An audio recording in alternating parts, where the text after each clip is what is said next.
1. You are live, you are live.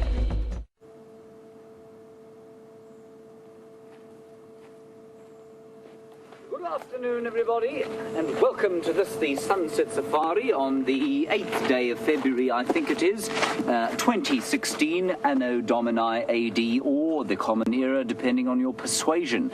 My name is James Hendry. Andrew's on camera. Hello, Andrew. Hello there. Yeah, it's nice to see you. Andrew, starting to look a little bit like Bigfoot now with the amount of facial hair that he's got, but that's okay. And in the final control, we've got Geraldine on the vocals and Kirsty on the keys. That's called alliteration, Andrew. And on the other vehicle is Jamie, and she is being driven, but no, she's not. She's actually doing the driving. Brian is going to film her. Right, we are starting this drive with a tree, because we couldn't find any animals. That's not actually true. We did see a few animals here, but I wanted to show you this because we've had a few questions about the Nkuhumas pride.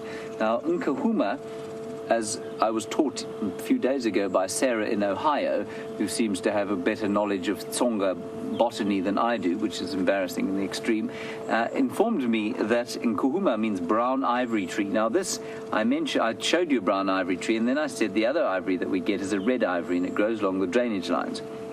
And that's precisely what this is. It's a red ivory tree, and the most obvious sort of feature about its leaves... You're a bit close for me to focus. I'm a bit close, right. How's that, Andrew? Fussy.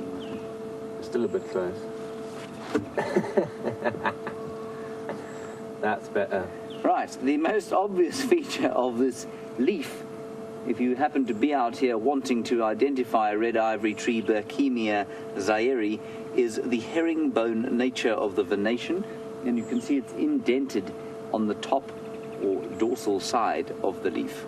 See that, Andrew? Yes. Oh, good. Well done. Now,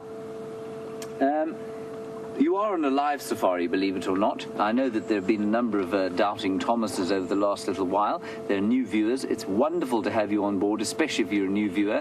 Please talk to us, #SafariLive on Twitter, or questions at wildearth.tv. It would be wonderful to hear from you. And the only other thing I want to show you is that Andrew has brought himself a snack. He's half eaten it. It's melted, and that I'm showing you it's melted, of course, because it is 31 degrees Celsius, which is actually quite a pleasant temperature, 88 degrees Fahrenheit, but it is not so good if you're having a peanut butter flavored cereal bar snack for your tea. Right, Jamie is going towards the lions, so let's hope she finds them. We are going to the Far East to see what we can find there. Perhaps some Singapore noodles. We'll see. I know the Birmingham boys were lurking about in Torchwood today, and I was rather hoping, probably vainly, that they would have come across. It's been a lovely day. It hasn't been sort of too hot, and so they may have moved, but I don't think so. We'll see. There'll be interesting things to find on the way, quite regardless of whether the Birmingham boys are there or not.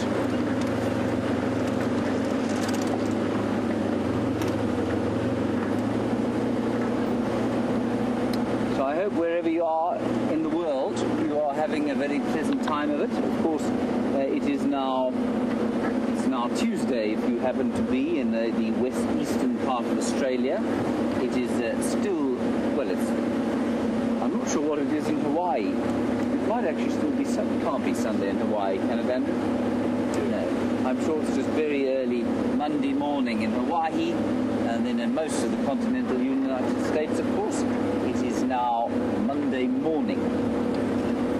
And of course, for us here at Wild Earth, Monday morning does not represent too much of a trial, because it's exactly the same as Sunday morning, Saturday morning, Friday, Thursday, Wednesday, and Tuesday mornings.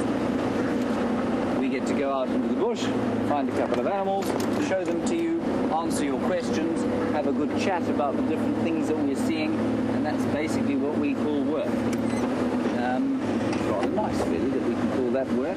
I know some of you, the beautiful Burchell starling, I know some of you watch this while you're at the office, which of course if you're in a corporate job, you definitely should be doing, especially in meetings. Now that is a Burchell starling, one of the 3 glossy starling species that we get here. It has a black eye.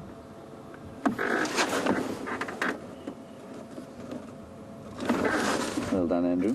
Good job. Oh, he's still there. Can you see him? He's that big blue thing sitting on a tree.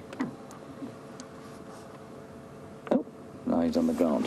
He'll be feeding on some insects. He's got a very obvious insect-eating beak.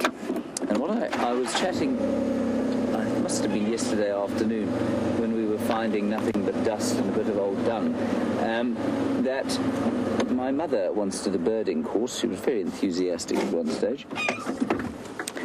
And the other thing that you note when you see a bird, other than its size, remember yesterday we did size, it's either the size of a guinea fowl, a chicken, a sparrow, or a crow. I think that was how it was described.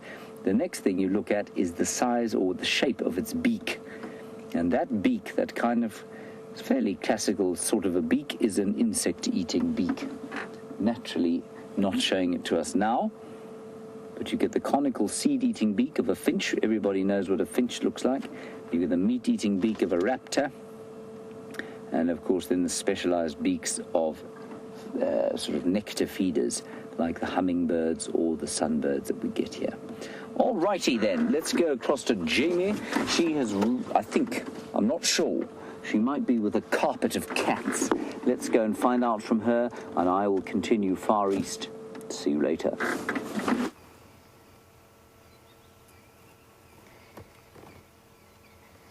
And this afternoon, not a carpet of cats, but I know that James was talking about the Nkuhuma tree, and now we are with the Nkuhuma pride.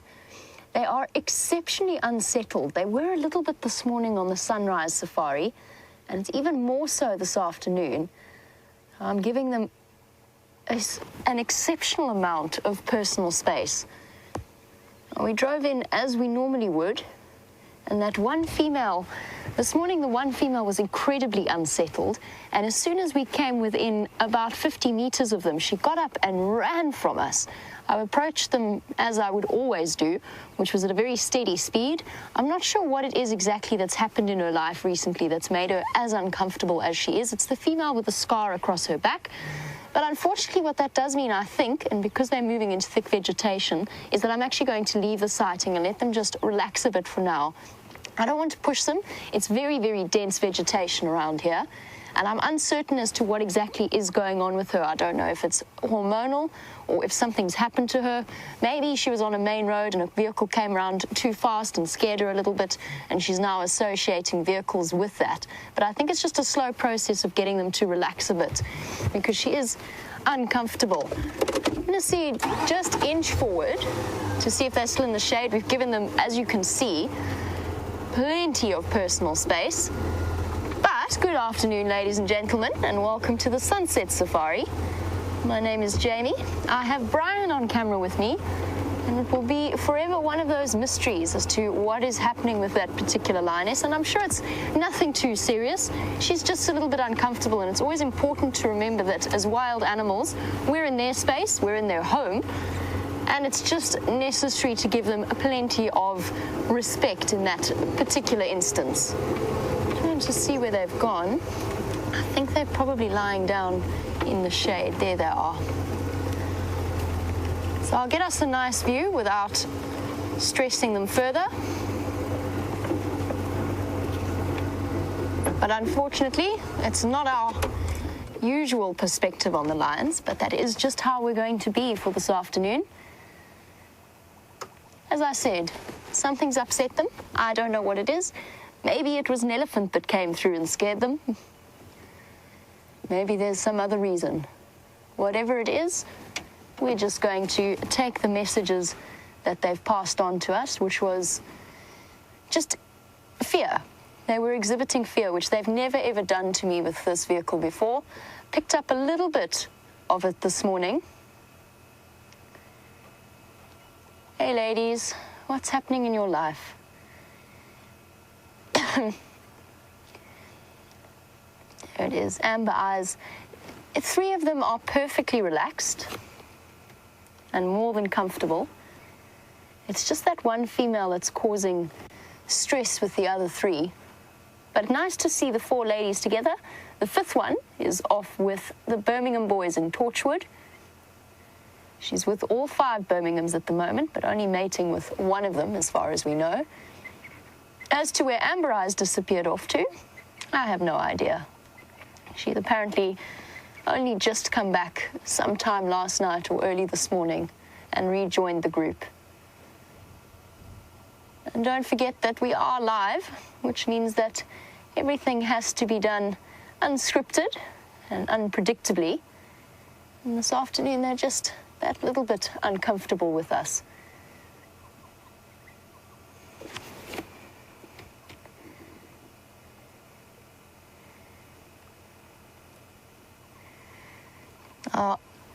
The Styx Pride were last seen on Gowrie Main Junction Cheetah Cut Line.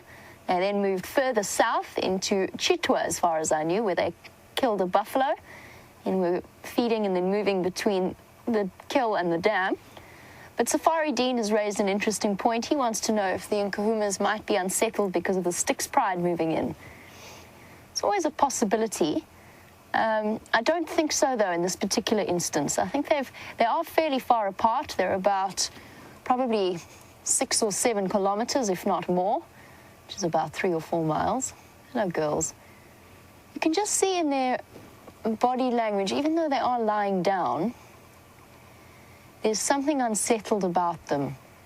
I think their heads are constantly turning, ears constantly flicking and looking around.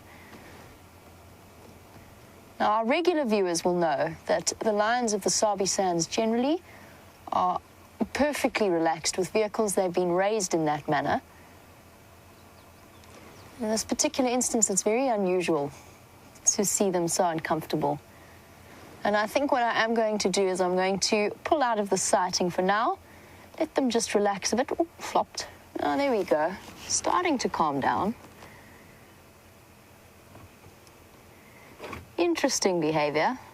But yes, I might do a little drive around the block and then come back to them and see if they're feeling any better about our presence. Certainly this is a new experience for me with these lions, and any lions actually in this area.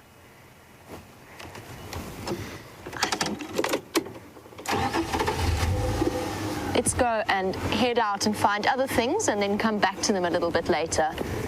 They have relaxed, and the one thing that you've got to slowly do in situations like this is, I think, just get them more and more comfortable with the presence of the vehicle. And I do think we can come back to them later this afternoon. I think we'll give them a little bit of personal space for now and then see how they do when we come back. Let them just feel comfortable and let them know that their message was received. And while we do that, Darlene was wondering, and we spoke about Amber Eyes and then the older lioness with the scar on her back that's actually causing the skittish response from these lions. Darlene was wondering, is there a female within a lion pride that actually takes the lead and is generally the most dominant one? And the answer is usually yes, there is. It's one of the older females. In certain situations, that older female can be accompanied by a sister with her of the same age. So very often it's quite difficult to determine exactly who is the most dominant within a pride. Usually the older ones take the lead just because they have the experience in terms of hunting and anything like that. So you can see it with the Nkuhuma pride. It seems as though Amber Eyes generally initiates most of the movements in the hunts, along with this female with the scar across her back. Now, from what I can tell, there's 3 older females and... No, wait, sorry. There's 2 older females and 2 younger females, and then the young sub-adult female. And it seems as though generally the responsibility is mostly on Amber Eyes, but split between her and the older female.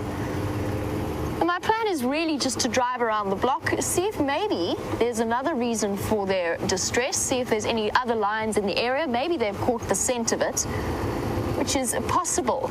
Now, this morning, Brent said that he saw male tracks. He saw tracks of a single male walking around Gowrie Cut Line. Now, that could also be an explanation for their skittish behavior. It could be that they either encountered him last night or they had an encounter with the hyena clan, because they definitely had a kill very, very close, basically within the same block, which is what we refer to an area that's surrounded by roads. basically in the same block. There's a mouse bird. I wonder if it'll stick around for us to get it on camera. Oh, nope. That was hopeful. I can still see them in the top of that buffalo thorn. I haven't managed to put one of those on camera in a while. There's a whole flock of them that's just flown. Can you see them there, Brian? On top of the buffalo thorn. There we go. And the one on the right. A red-faced mouse bird for you. And the name mouse birds sort of comes from this idea that they're rather mouse-like in behavior. The way that they tuck themselves together to roost at night. And those tiny little bodies. There we go, Brian's managed to get you a bit of a view of the colors. And they're enjoying the fruiting buffalo thorns, which are giving rise to beautiful red berries that the birds are absolutely loving at the moment. There you go, you can see that streak of red across the eyes. One of the only common mouse bird species to see around here. And incidentally, I'm sure I've told the story before about my pet baby mouse bird many years ago, when I was very young, that I attempted to smuggle into school repeatedly and hand-fed from a very small size. I used to try and hide it underneath my ponytail and sneak it into school. Unfortunately, baby birds are not the most silent of animals, and I was eventually caught out. And when I say eventually, I was probably caught out about 4 hours later, when the teacher finally decided to ask me why I was hiding a bird that was then defecating down my back of my school uniform and hiding underneath my hair. Luckily for me, she was very sympathetic and understanding and allowed me to bring it into school and to feed it, despite the disruption that it probably caused to everybody's lessons.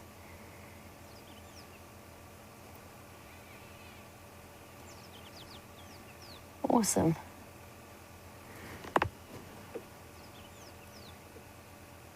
Here we go.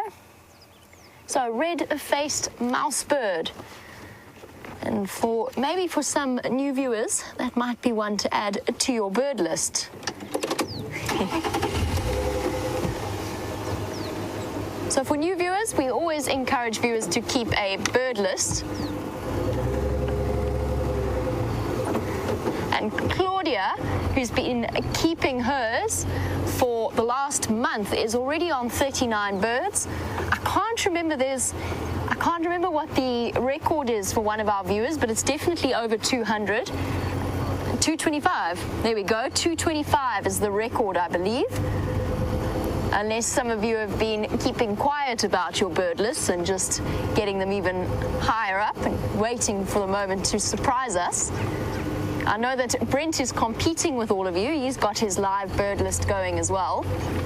You could actually see easily somewhere in the region of about, I would say, at least over 300 bird species while you watch these live shows. Some of them are trickier than others. Those little brown sparrows and little brown pipits and larks and cisticolas are sort of cryptically colored little birds that like to hide away, so those are the challenges. But we've got such a vast, beautiful array of bird life, and it's one of the things that we love about these live safaris. The fact that we can hopefully pique an interest or encourage an interest in not necessarily just the high-profile animals. And yes, we love those too, and we enjoy every moment spent with them.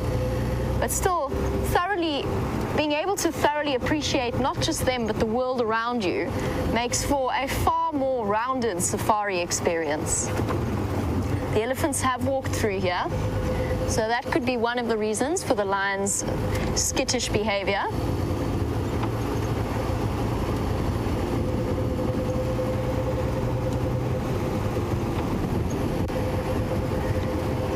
Now, what I'm looking for is a nice example of a buffalo thorn that is currently fruiting, in order to show you those berries that the mouse birds were munching on.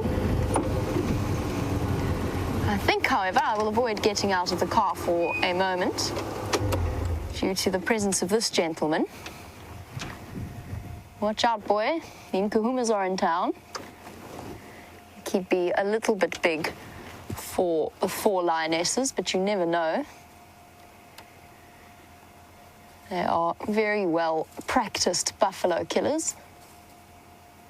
I think, however, this gentleman is probably large enough to be safe from their attentions. Without the presence of Junior and a somewhat reduced number of lions within the pride, they've generally been targeting the smaller sub-adult buffalo. There's definitely been a difference in their hunting strategy. But before I noticed this gentleman, I was going to try and find you some buffalo thorn berries to show you. It's one of the late fruiting trees out here. There's also the sour plums should be ripening soon. And both of those, in answer to Valerie's question, who was wondering if human beings can eat the berries of the buffalo thorn. Yes, you can. In the same way you can eat the leaves. I have to confess, Valerie, I think it's one of the few berries that I haven't eaten. I might give it a good taste, see what I think of it. Always important to be very aware of the fact that not everything out here that is consumed by animals is consumable by humans. You've got to be particularly careful of following monkeys and baboons and assuming that whatever they consume is safe for people. Generally, monkeys are capable, or generally monkeys' diet is closer to ours than baboons is in terms of what they can tolerate. But even then, I would suggest avoiding the test unless you know something is safe to eat. The best way to approach it is rub a little bit on the inside of your arm and see if you have any kind of reaction to it. But even then, I think it's unlikely that you're going to be in that kind of necessary survival situation. Now, we've got a huge prey species of the lion here, but James has found one of the smallest antelope species. Let's have a look. So we're very luckily sitting here, and this little steenbok ewe has not run away from us, which is something of a miracle. And she's being very confiding, just walking along. And the interesting thing about her, compared with the great big buffalo bull that you were looking at with Jamie, is mostly that, of course, this steenbok is built rather like Jamie. I'm not built like a buffalo bull. I just thought I'd throw that in there. But the most interesting thing about this is that it is what is known as a concentrate feeder. Now that means that it has to look for fairly rich food, often quite sort of carbohydrate rich, sometimes a bit of fat in the not fat, so oils in the bulbs and tubers that it might try and eat. It will eat fruits. It will eat the buds on trees which contain the nutrients that will eventually supply the leaves. And the reason for that is that it has what we call a very high metabolic rate in relation to its size. So while the total amount of food that buffalo you were watching eats is far greater, obviously, than the steenboks, the amount eaten per gram of mass is much smaller for the buffalo than it is for the steenbok.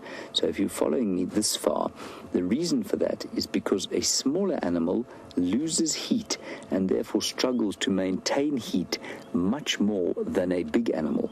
And that means per gram of its mass, it must eat more food and more concentrated food. So were the steenbok to go around eating what the buffalo eats, which is sort of fairly distasteful dry grass in an unselective manner, it would quickly starve. It must find much more nutrient-rich food. And the problem, of course, goes even further if you happen to be a mouse or something like that, perhaps the rat that lives or used to live in Andrew's room.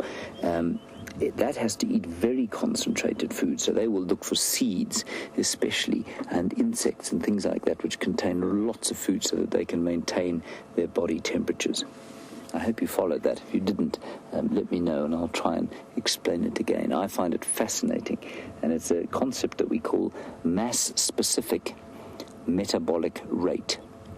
Mass-specific metabolic rate, and the mass-specific metabolic rate of a smaller animal is exponentially higher than the mass-specific metabolic rate of something like that buffalo you were watching with Jamie. Did you get all that, Andrew? Yes. Good. I'll ask you to explain it to me again over dinner, or you will have only rice.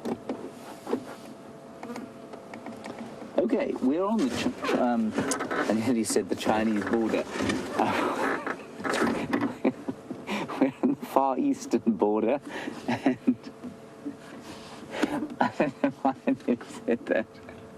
I'm sure if I'm losing my mind. And we have found no signs of the Birmingham boys, nor have we found any outlets for Singapore noodles or Kung Fu chicken or whatever it is that you call it. We're going to head towards Biffles Hook Dam now and see what we can find there. So let's carry on our way. I must say I'm rather astonished by those lions and their behavior. It really does seem to me very strange indeed, and I'm sure Jamie has got some explanations for it. I have absolutely no explanation for it at all, except to say that when Brian and I were watching them the other day, not too far from where we are now, there were only 3 of them. They were just not as comfortable. I don't know if you remember, if you happen to be watching, one of them, in fact the same one with a scar on her back, kept sitting up and kind of looking like that, and we assumed it was the storm coming in or perhaps the lightning flashing out of those black clouds. But I don't know that it was now. I'm beginning to think that maybe it was the vehicle, maybe it was us moving around on the car, you know, the normal stuff with Brian moving around and Andrew moving around, and maybe that's what it was. So, I don't know. It's rather interesting. Okay, while we are driving along here, looking at not very much, Jamie has managed to find herself a chelonid. Let's head across to that, and I'll catch up with you at Vultures Dam. I seem to have something of a pattern for finding tortoises trying to hide from me under bushes, and we've got this beautiful leopard tortoise as a nice example. It always fascinates me the way that they do that. As soon as they realize that they've been spotted, racing off into the nearest clump of grass, at which point they stick their head in it and then freeze, as if to say, you can't see me now. I have completely disappeared. I'm hidden in the grass. This one's still trying to find its way in deeper. This morning it was a Speke's hinge tortoise that was doing it. This afternoon it's quite a large leopard tortoise. And I've said before, wouldn't call myself a tortoise aging expert, but they do become more and more domed with age. In other words, that carapace or the shell tends to become more and more sort of curved, if that makes sense. It's much more flattened when they hatch, and this tortoise could easily be 20 years old. And those rings or growth sort of layers on the edge of the shell itself, those can be counted similar to the rings of a tree, but as I've said before, they do rub off with age, so it's not really an accurate representation of how old this tortoise is. But it's been very interesting. Maybe this tortoise knows something we don't. We've noticed that the frogs have been calling, the tortoises are out. As far as I know, there's absolutely no rain that's been predicted. Maybe that weather report is wrong, maybe the meteorologists have got it wrong. I have to be honest, I'd sooner put my money on the animals of the Sabi Sands rather than the weather service itself. And it has felt very strange, going further and further into the grass, bulldozing its way in there. But yes, usually you see tortoises coming out, tortoises, frogs, and the occasional other reptile generally tends to come out when it's just before it rains or just afterwards.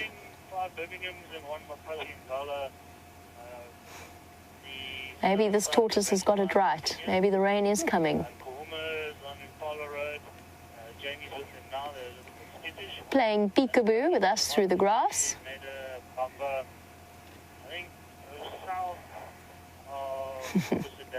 And then ducking down. And it's a tough time for the tortoises during the drought. They've got to cover huge distances. They need water, just as all of animals do, and particularly the females do. They are capable of going for longer periods without it. And of course, they're capable of estivating, which is that period during which they just slow down their metabolism completely, not quite hibernating. What are you munching? You can see him either swallowing, I don't know if he's chewing something. or if he's found something maybe to drink. I doubt it though. There's not much surface water left at this point. Blinking away at us.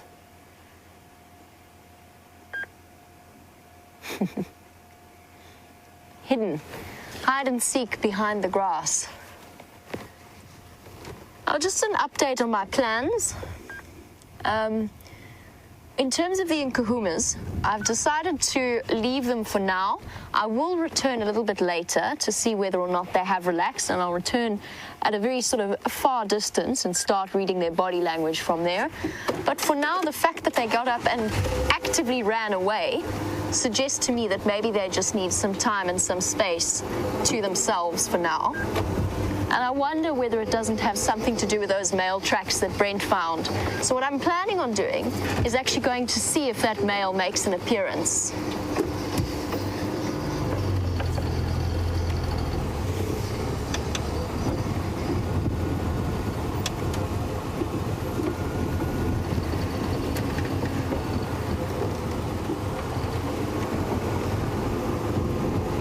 And that is an interesting point that's come through from Dennis as we have a look at the clouds building up in the skies. And though maybe, hopefully, a little bit of rain that will come through eventually. Dennis, you were wondering if Junior was to decide to return, would his pride members act nervously or uncomfortably, in perhaps out of fear that it would alert the attention of the Birmingham boys and cause them any kind of risk? And Dennis, you got it spot on in that a young male lion is a danger for the presence of the females. And it's actually, funnily enough, one of the theories that we discussed, because we have noticed a bit of skittishness with the Nkuhumas. And we were discussing whether or not it might have been the extended presence of Junior that's just made them nervous. And we sort of decided probably it wasn't, just because it's been quite a while since he moved out of home, so to speak. However, I think his returned presence... it's just a log. I've got lines on the brain now. I thought it was a lion lying down. I think it's just a log. No, it's definitely just a log. I think that they would react nervously. I think that they would be uncomfortable. I don't necessarily think that they would react aggressively. I think in the next few months, the longer he is away from them, the higher the chance is that they would be extremely uncomfortable with his presence. And probably he would react aggressively to them as well. It does get to the point where lions start to really distance, the males really start to distance themselves from their pride. That being said, if one of the females came into estrus, despite the fact that they are related, natural instincts would kick in and he would actually try to mate with one of the females, and she would probably let him in that kind of scenario. And that's where the Birmingham boys would come in. That's why it's their job, and that's why takeovers in their own way can actually be positive things in terms of enhancing lion genetics. Obviously, they're not bound by any codes of morality. It is just natural instinct to reproduce, and that goes for both the females and the males. So what I'm going to do now, Brent saw these tracks coming down Gowrie Cutline this morning. It hasn't been the hottest day today, and there is a good chance that if there is a male wandering around, that he might need a drink. We don't know, judging from those tracks, we don't know if it's a Birmingham boy or if it's an unknown male. But there's a chance if he wandered through and if he decided to stay, he might need to come for a drink. So I'm going to go and have a look at Galago Pan and just see if there's any sign of tracks coming down there.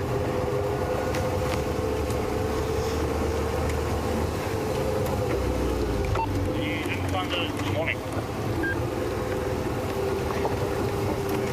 Something that I've considered as well, which is the question that Donna asked, is maybe one of the females, or that one female that's so skittish, maybe she could be pregnant, and that might be the reason for the skittish behavior.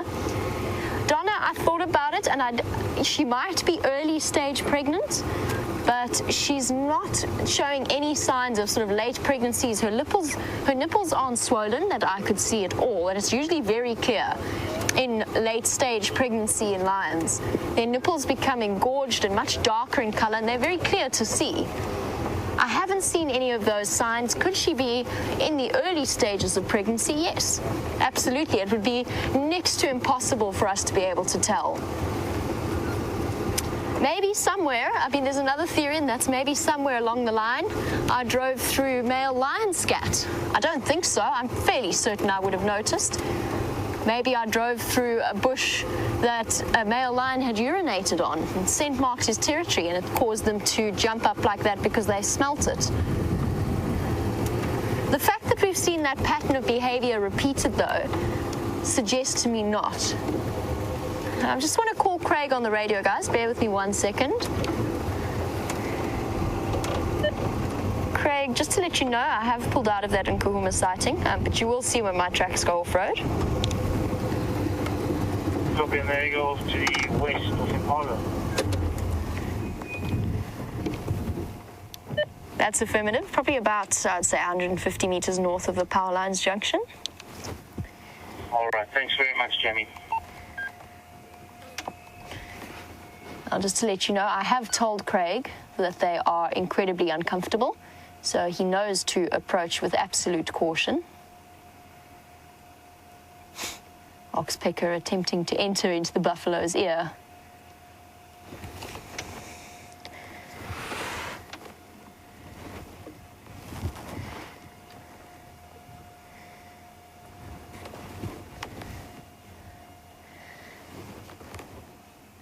As we look at what appears to be half of the Duggaboy population in Djuma that has made its way to the pan, thereby blowing my theory that there's a possibility of a male lion here. They very often would chase them away.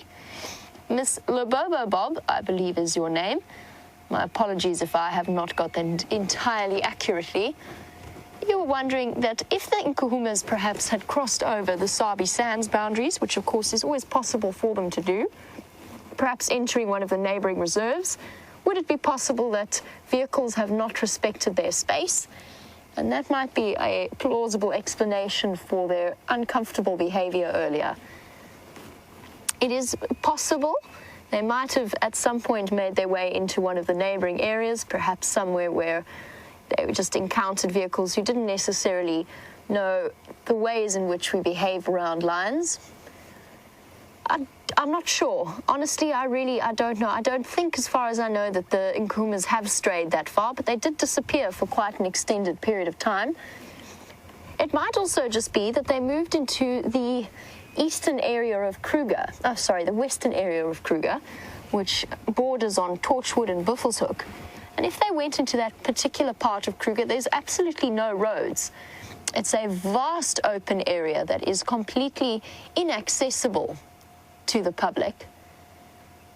But we are getting some fascinating dynamics here, because let me just go forward a little bit. I feel like there's this, I can't tell if it's a female or a sub-adult buffalo, or both, that's sitting over here, which is also, I mean, that to me is not the normal male that you would usually see in a Duggaboy herd.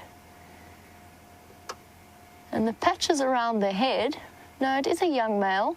Doesn't have quite the amount of fur that a female usually has around the boss or the base of the horns. But still interesting to observe. Now, a sub-adult of that age should be, and you can see the difference. I mean, you can see it's much younger. It's browner. The horns are not nearly adult-sized. A buffalo like that should be in the herd. It should be in one of the breeding herds. Well, my suggestion would be either it got separated during a lion chase, sometime possibly with the Nkuhumas, and stuck around because that herding instinct is so strong, found a group of Duggaboys or these old male bulls and decided to stay with them. Or some strange things are happening with buffalo dynamics in the drought.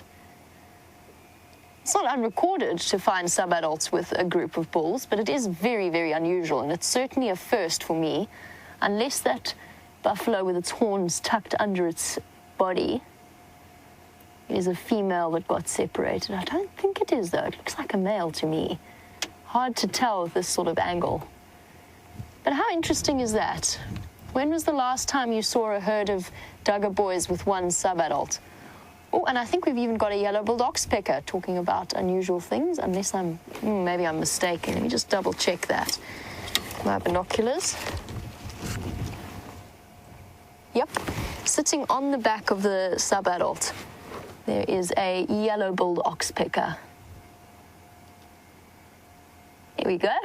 We've actually been incredibly fortunate with our yellow-billed oxpecker sighting. Now, many of you, the regular viewers, are familiar with this, but for new viewers, there's two species of these birds that sit on buffalo and the other animals. One is a red-billed oxpecker and one is a yellow-billed oxpecker. It's actually quite unusual to see yellow-billed oxpeckers. They are much more rare. You see, that's definitely a male. They're fascinating. But yes, sorry, that yellow-billed bird that you saw there is much less common than its red-billed counterpart. We've been very fortunate in that this yellow-billed oxpecker has decided to stick around the Djuma Dam and the Galago Pan. Look at that. You can really see the difference in ages here.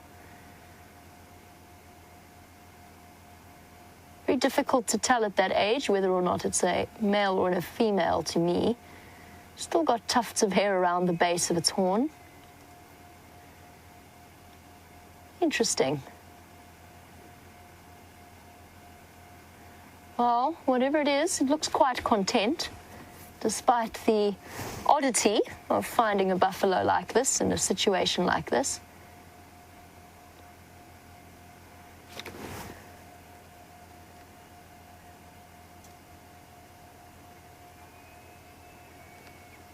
As I said, it's not unheard of.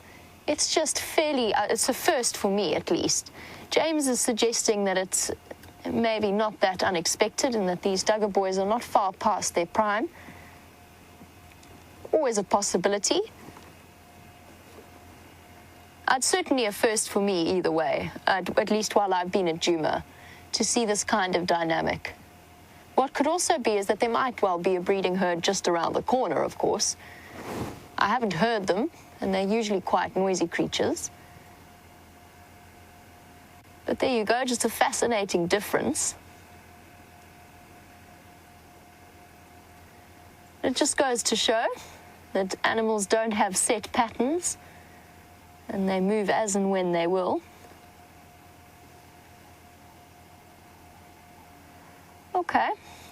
Well, I think it's time for us to continue on for our search for this, see if we can find this male lion, if it's still in the area. There's always, of course, the possibility that it was a Birmingham boy wandering through that went straight back towards Torchwood.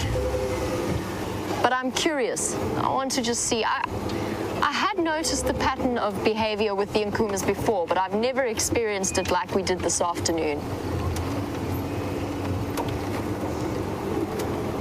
I wonder if there's not a breeding herd of buffalo somewhere just around the corner.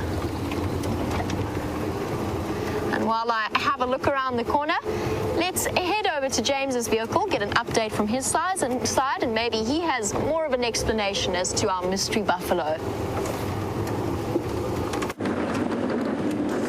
Hello, everybody. We've now come past Hook Dam, where there was nothing but the dry, dusty tumbleweed blowing across the clay base thereof. No animals there. We're just driving sort of parallel with the drainage, with the major drainage line, the Wati, as we go down, and we're heading towards Twin Dams at the moment. We had tracks of a lioness for a little while, which was quite interesting. I don't know where they've gone, but they looked like they were probably from last night. And I wonder if that wasn't the fourth lioness that's joined up with the Nkuhumas, and because there were only three when we last saw them. So maybe it was her, but they're definitely not worth following, I don't think.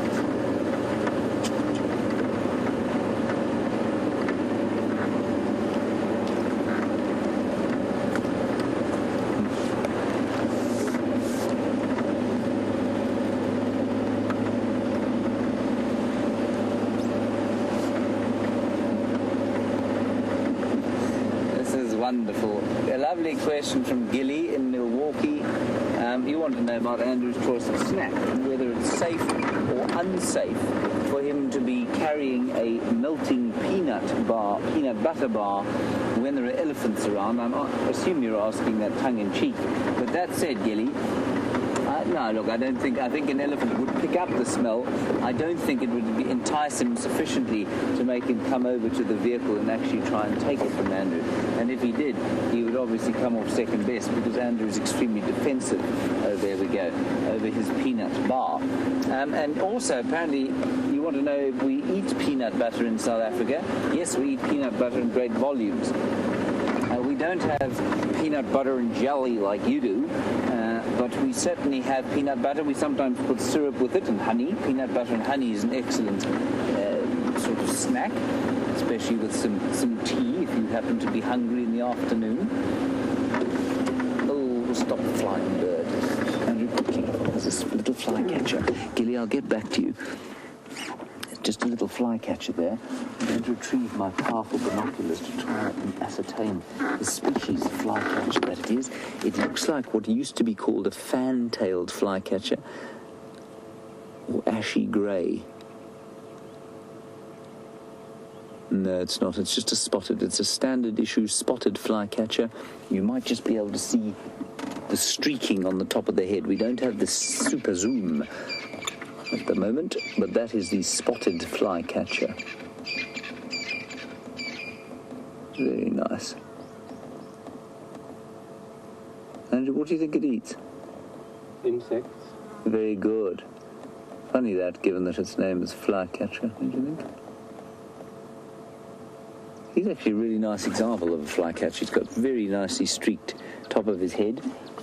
Get the book out and show you what I mean, because I don't think you can quite see it from there. So, Gilly, apparently the Brits on the chat group don't like peanut butter. Well, they just don't know what they're missing out on, do they? I think when you talk about peanut butter and jelly, I'm assuming that you mean sort of like a jam, possibly without the bits of fruit in it. And I would like to try. Scott, of course, has recently made some marula jam. There's a raptor, that's not the flycatcher. And marula jam and peanut butter, I think, would be a wonderful combination.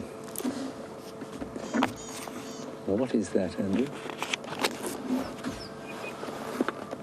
Very dark. No, it's not. Its tail's much too wide.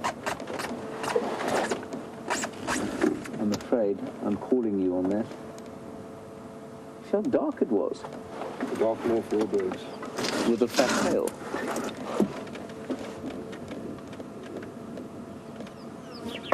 I don't know what else it could have been, except it had a very wide tail. Anyway, maybe a very dark morph tawny. That's a bit of a horrible guess. There's the flycatcher again, but let me just quickly show you a picture. Or, Andrew, you can...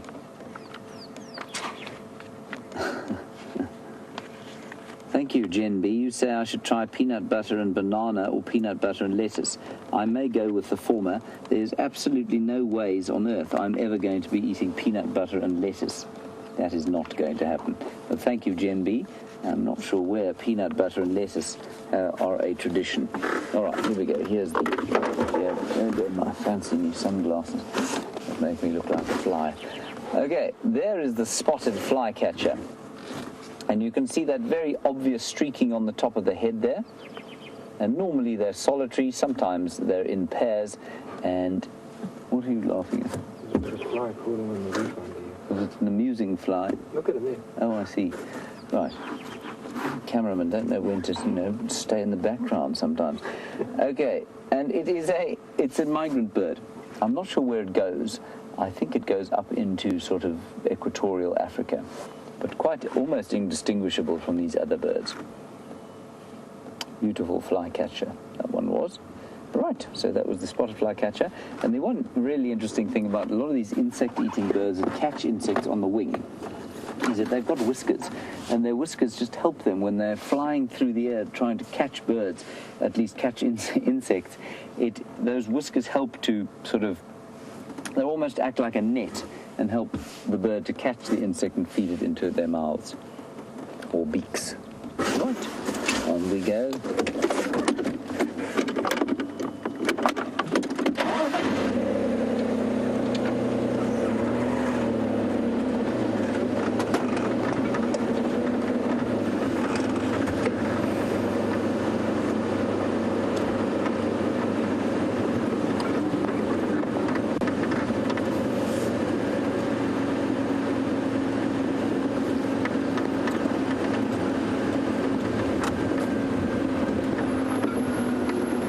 Hello, Cindy in North Carolina. Sorry, condolences for the Panthers' loss last night. Sorry about that. The Denver Broncos, of course, won the 50th Super Bowl. Cindy, you want to know about the tracks there. If we get poison ivy here or poison oak, both of which cause horrible skin irritations, we don't actually. We're actually very lucky in that way. The only thing that causes a bit of stinging in the skin is a stinging nettle that we get out here sometimes. That stinging lasts for about 20 minutes. It can raise a welt or two, but it really isn't that severe at all. So those are the main things that will cause us trouble here. But no, nothing like your poison ivy or poison oaks. We don't get oak trees here naturally. Well, we have got lots of oak trees in our urban areas, which were brought in from Britain and from Europe, other parts of Europe, many years ago. I love oak trees. I think this is wonderful. And there's a squiggle. You see it? It's on this low-hanging dead branch here. Well done. It is a tree squirrel, everyone. Size-wise, much smaller than the European grey squirrel. I'm not sure about the New World squirrels or North American varieties of squirrels, but he's very little. He's only about, how long would you say? He's about 20 centimeters long, which is roughly 8 inches.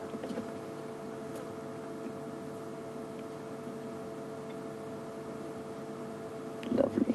Now he, of course, is a really brilliant example of an extreme concentrate feeder. So we spoke about the steenbok, compared that with the buffalo, and the difference in the diet that they have to eat. Something that size could not possibly only be a herbivore in this environment. It would have to eat a lot of seeds and a lot of insects. The insects, of course, and seeds contain fats, which are excellent if you're trying to maintain a very high metabolism. Simply isn't enough energy in the vegetation out here for something that size to eat only vegetation. So you'll find all of the small things will eat lots of seeds.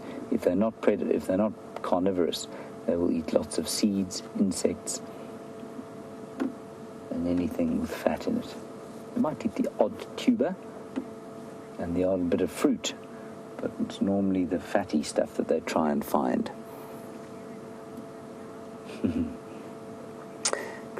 Christine Daly, you're a new viewer on YouTube, and you want to know if anybody knows where in Africa we are. Christine will be pleased to know that I know exactly where we are in Africa, and I'm going to show you. I'll draw you a little map if you like.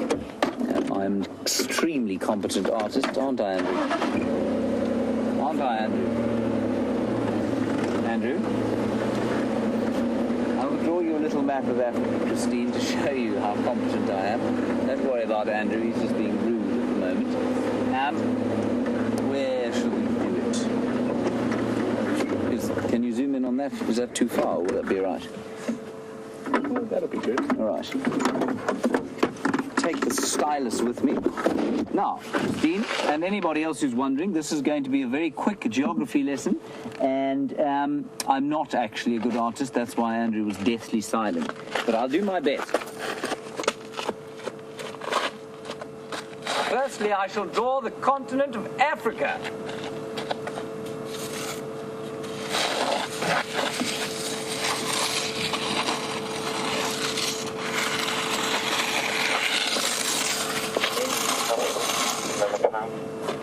Can you see, Andrew? That's all right? Okay, so that's Africa, everybody. Right. And here is South Africa. That part there is South Africa, where we live. And we are on the northeastern side of South Africa here. That's the Kruger National Park. We're in the Kruger National Park. And a little piece of it here which is the Sabi Sands Game Reserve, and that's where you find us. So Africa, this is a terrible picture, and it's obviously totally not to scale. But Africa is a massive, massive continent into which you would easily fit the continental United States, including Canada, and possibly Europe as well. So it really is very vast indeed.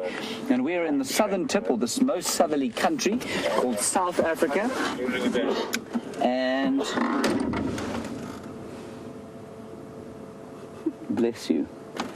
And so the most southerly tip of Africa, and in the northeastern corner of South Africa, in the world-famous Kruger National Park.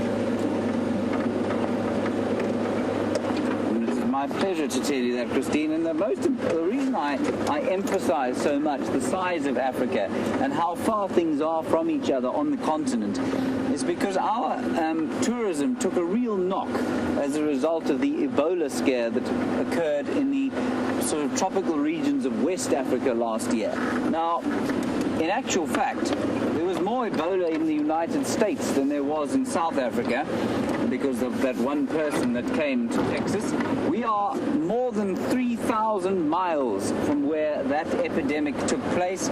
We are nowhere near it, and yet people were terrified of coming here because they tend to think of Africa as being one country, and it is such a vast, vast place.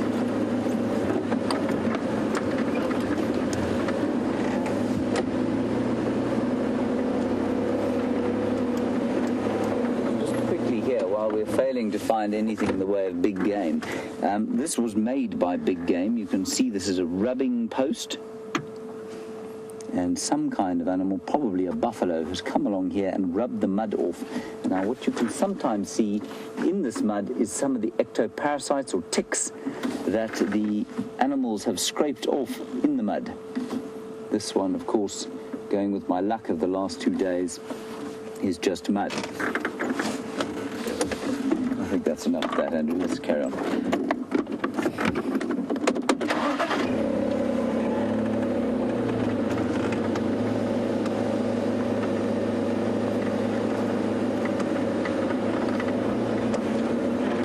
Hello, Eric in Virginia Beach. We were talking about poison ivy and poison oak and whether we get those sorts of things here. We do not. And Eric, you want to know if we get ticks here that might irritate human beings and give them disease. We do get them here. They do irritate us. They bite us. And they can, if you go into a new area and get bit by the ticks, you can often get something called tick bite fever. Now, tick bite fever is nothing like as nasty as Lyme disease, for example. It's not very pleasant, but it can be treated with doxycyclines.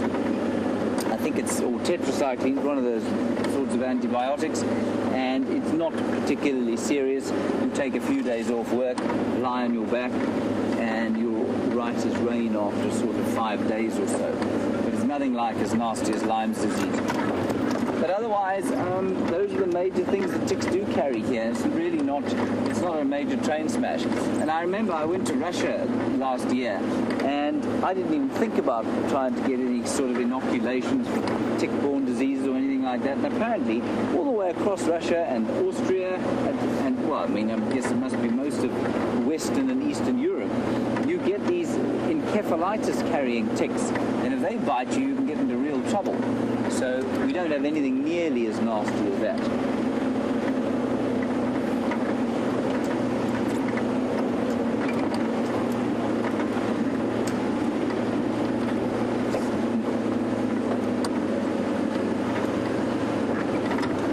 Right, James Bear, wonderful. That was a new bird for your list of now 224 birds that you've got on since you've been joining us on Drive.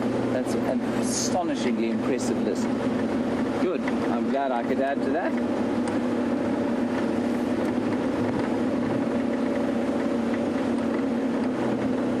As Andrew was saying, we were driving along the cheetah cut line, the China cut line, as I managed to call it earlier. There really is a feeling of kind of, not desolation, but certainly of a sort of harshness about the landscape in the midst of the drought. And one of the examples of that is this big tree to my right-hand side, if I can get in the gap, that huge scotia tree there, Andrew. That scotia tree, or weeping boer bean, which normally makes beautiful red flowers in the summertime, has got almost no leaves on it at all. It has shed its leaves off. It's normally it would normally be so thick you couldn't see into the tree beyond the canopy. But because there's no water, I think the tree is probably shedding its leaves. And so it looks like a winter landscape almost.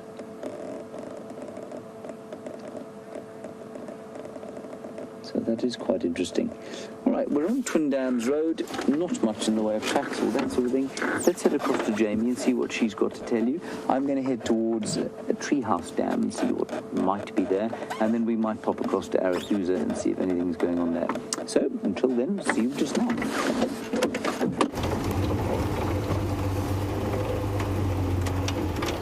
Well, guys, luckily we have an explanation for our lion's behavior.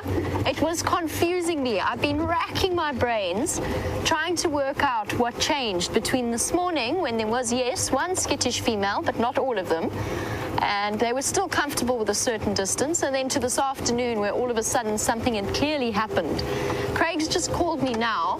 There's a helicopter flying grids above the area, which is a necessary part of a management strategy. It could be for multiple reasons, and I'm not going to try and guess at what they are.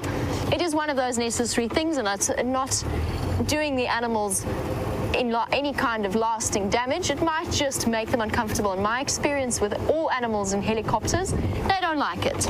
A buzzing noise, very loud helicopter flying at speed over them, and probably repeatedly, has what's sent them into a very skittish mood. Craig's just radioed me to say that they have relaxed completely. He's got them all lying down again. And we just have a nice explanation for something that was really confusing me. So there we go. I feel a lot better. I was racking my brains. I was most perturbed in my own way about what it was that had upset them like that.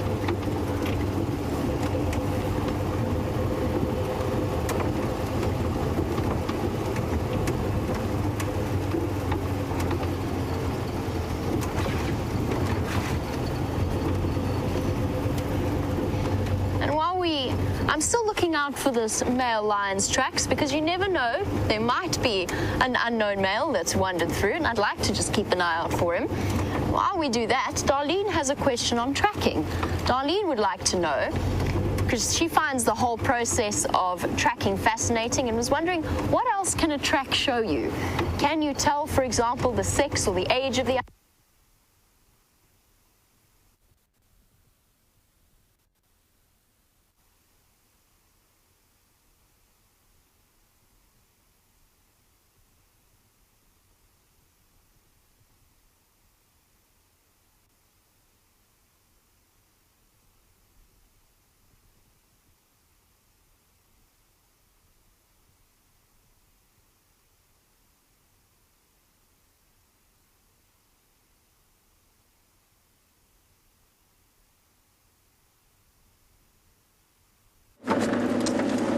Sorry about that, everybody. Jamie will replace the batteries in her microphone, and then she will be back with you.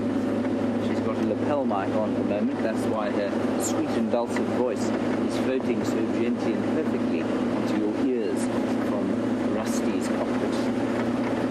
Apparently those lions have relaxed, and so Jamie will probably go across them. Andrew, there's a zebra. Viva la.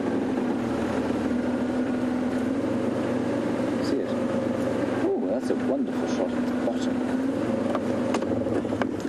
We can't get any closer to it, of course, at this stage, because it's across a very wide drainage line. There we go.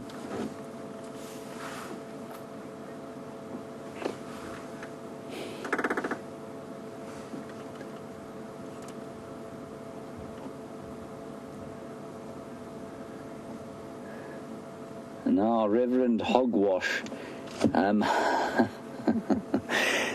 We do have some great names.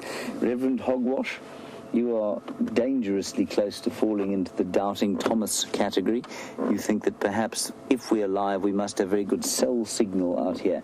Reverend Hogwash,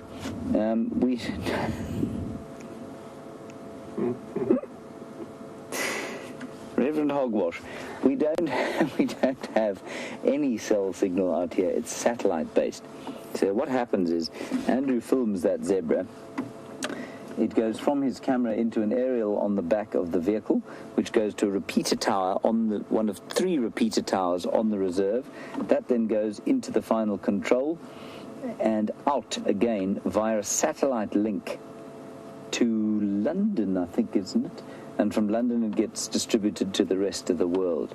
So it's not got nothing to do with cellular signal. It's a satellite uplink. Thank you, Reverend Hogwash, for that. I hope you are not doubting anymore, because one doesn't want to be in the category of Thomas. Right, let us continue towards Treehouse Dam. It's quite a nice little sighting. Beautifully juxtaposed, those colours, against the sort of gold and green of dry vegetation. And Christine, you're wondering if the zebra are nasty animals. You've heard that they are quite nasty. Yes, they are. They're actually very nasty. I've watched footage of them killing wildebeest calves. I've seen zebra stallions here killing a foal of their own. Well, I don't know if it was their own, but certainly the same species. And apparently, if you talk to zookeepers around the world, they will tell you that more injuries to zoo personnel are inflicted by zebra than any other animal. That includes tigers and lions and all the other kinds of supposedly vicious animals that sometimes stay in zoos. Okay, let's head across to Jamie. She's fixed her batteries and, well, not her batteries, her microphone batteries. And we'll keep you posted on whatever we find. See you just now.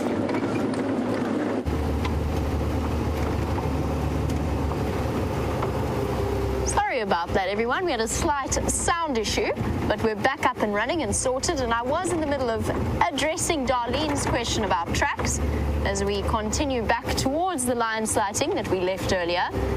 Darlene was wondering what tracks can show you apart from just the species of the animal. So you can determine sex for the most part with, for example, something like a lion or a leopard or a cheetah, and that's purely size-based. And usually you are able to do it with something like an elephant as well, but then only when you're looking at a sort of an adult comparison. So if you've got a sub-adult male versus a female, you are going to struggle a little bit up until the point where that track size difference becomes much clearer. I was talking about the speed that the tracks can show you, and I've spoken about it before. You can see if they're running. You can also see if they're walking fast or rapidly, which is fascinating to look at. So most animals register their tracks. So the back track falls where the front foot was, and so they overlap, and it's one of those adaptations for walking silently. And then the further the back track starts to overlap in front of the front track, the faster the animal is walking. And that applies to anything from the cats to elephants to some certain species of antelope. You'll be able to see not just that, but you can judge the age of the track, and that's why I've spoken before about why it's so important not just to know what you might consider to be the high-profile animals. So you might know a lion track or an elephant track, for example, but being able to judge what other animal species have walked across that track. So, for example, your bird species, your nocturnal mice, frogs, anything like that, and knowing a little bit about their behavior will allow you to determine how old that track is. So it's not on a nice still day in soft sand. Certain tracks can be pretty deceptive. Their outlines stay beautifully clear, but if you come out first thing in the morning and you've got a track with, for example, a civet track through it, then you know that there's a chance that that track actually came from sometime the previous afternoon or early in the evening. The civets are nocturnal creatures that move about on set pathways and during the night. So that's one of the things that the tracks can tell you. It is essentially like reading a bush newspaper.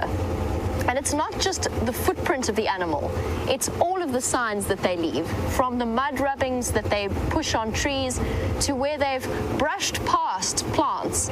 And very often in my old job where I used to track rhino regularly, we used to be able to follow them by looking at if in places there were areas where the tracks disappeared. You could actually follow them by looking at where the mud had rubbed off underneath, for example, something like a raisin bush where they had brushed past. And there are people out there, and generally local people, or for example, the bushmen, who are capable of tracking in the most extraordinary manner.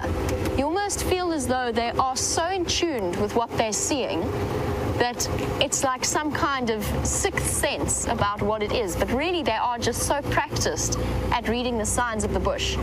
Something like a limp is usually very clear in the track. You'll see a slight change in the distance between the tracks on the left versus the right. Sometimes you see drag marks where the animal's dragging its foot ever so slightly, or just a slight flick. And if you are really fortunate, you can even identify the individual animals if you really get to know them. For example, I knew of one individual rhino that I always knew his track because he had a certain part missing from the track of his toes. Some of them get chips. Important not to rely completely on those, because something like that could come and go, it could wear away, it could become more or less obvious. You can tell when the animal is turned, and you quite often see it, for example, with giraffe or elephant tracks, and not turned its whole body. That's easy. I'm talking about turning its head. I went once on a tracking lesson with a gentleman who showed me some interesting techniques, and one of the things he showed me was where an elephant had stopped and listened to something in the bush, or just turned its head to look, either listened or looked off to the left. And he showed me just how the track had smudged. Not turned, just smudged ever so slightly off to the side. There's all kinds of things that the bush actually stores up, and it tells you essentially the story of what happened there if you have the skills to read it. It's one of the reasons, and I think it's one of the things that has taught me the most about animal behavior.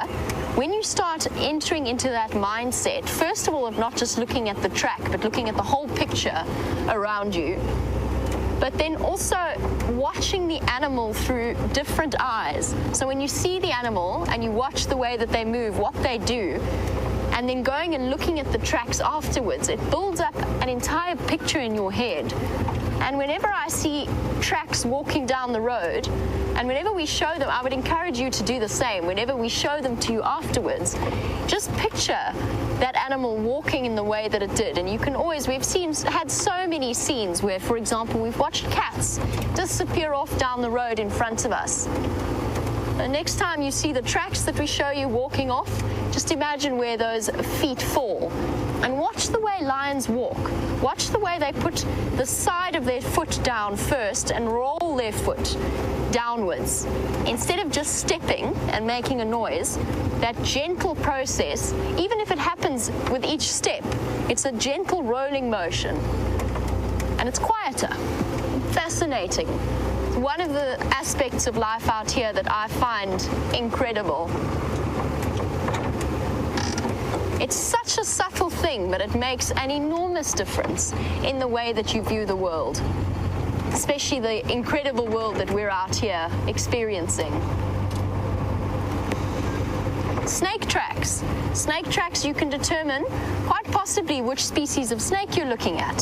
Puff adders, for example, don't move in the usual unless they're moving very fast. They very often leave a completely straight track. They don't do that serpentine motion. They accordion forward almost in a rectilinear motion. And not only that, you can tell the sex of a puff adder by its track, by looking at whether or not the tail imprint is there and how long it is, because males have slightly shorter tails than females. One of those funny little asides that I really, really enjoy. Now, in a strange sense of deja vu, I'm back where I started this morning's drive. This happened twice. There is something around this termite mound. There is some kind of population explosion that has attracted starlings like this Cape glossy starling, as well as whatever goshawk is calling, or lizard buzzard is calling. and the drongos.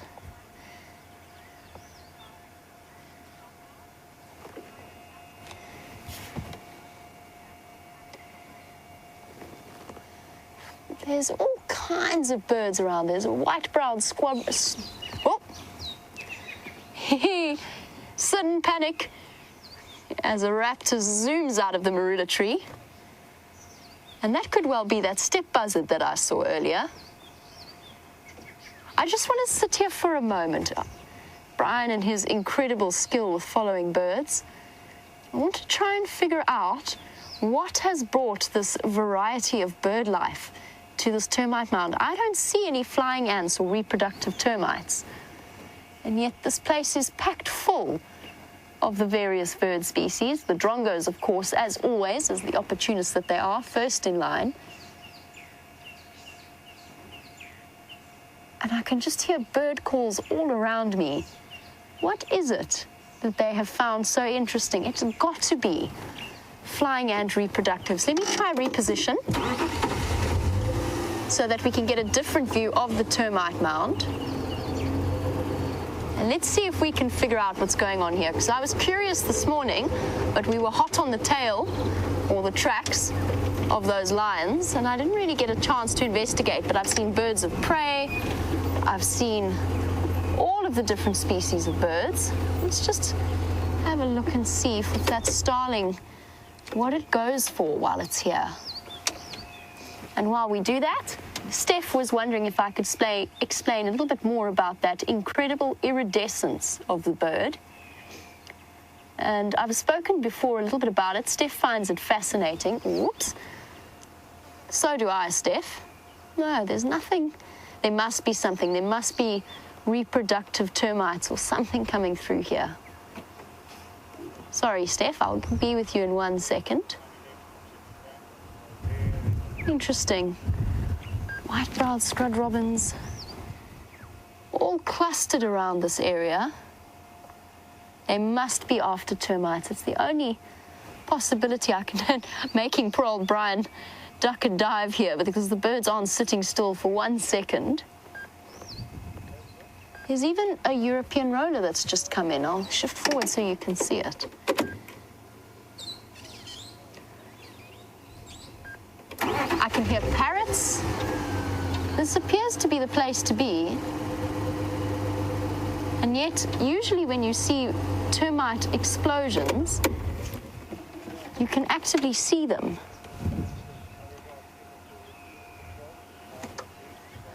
Fascinating. At some point, I might hop out of the vehicle and go and have a look. Nope, it disappeared. So, Steph, you were wondering about iridescence. And there's another example, although I don't think it's going to stay still long enough for us to show you. You find it on a lot of the bird species, even the kingfishers, surprisingly. I do want to hop out and investigate, but I'll do that in a moment. I don't really want to actually disturb the birds. They seem to be having such an amazing time.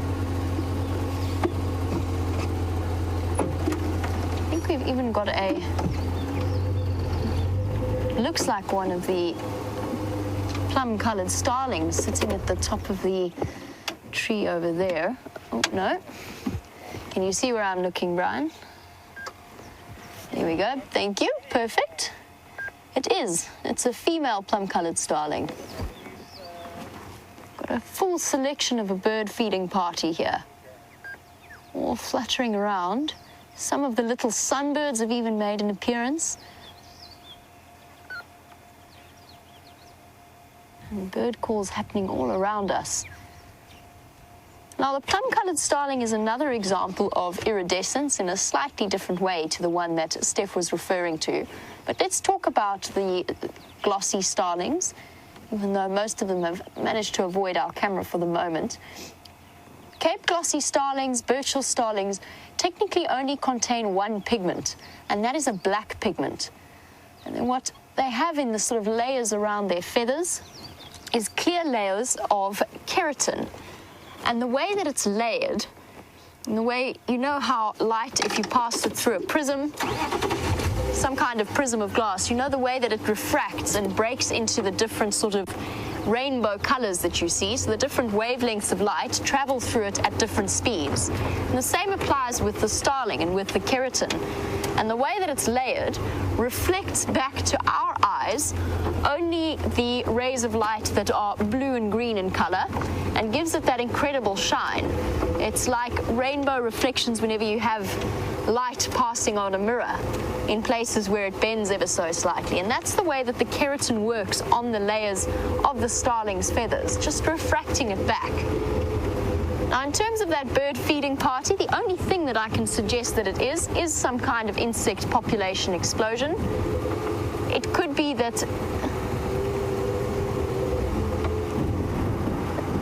the only thing that I can suggest is that that is what it is. It could also be, I'm not sure, I don't think it's any kind of butterfly or moth population coming out.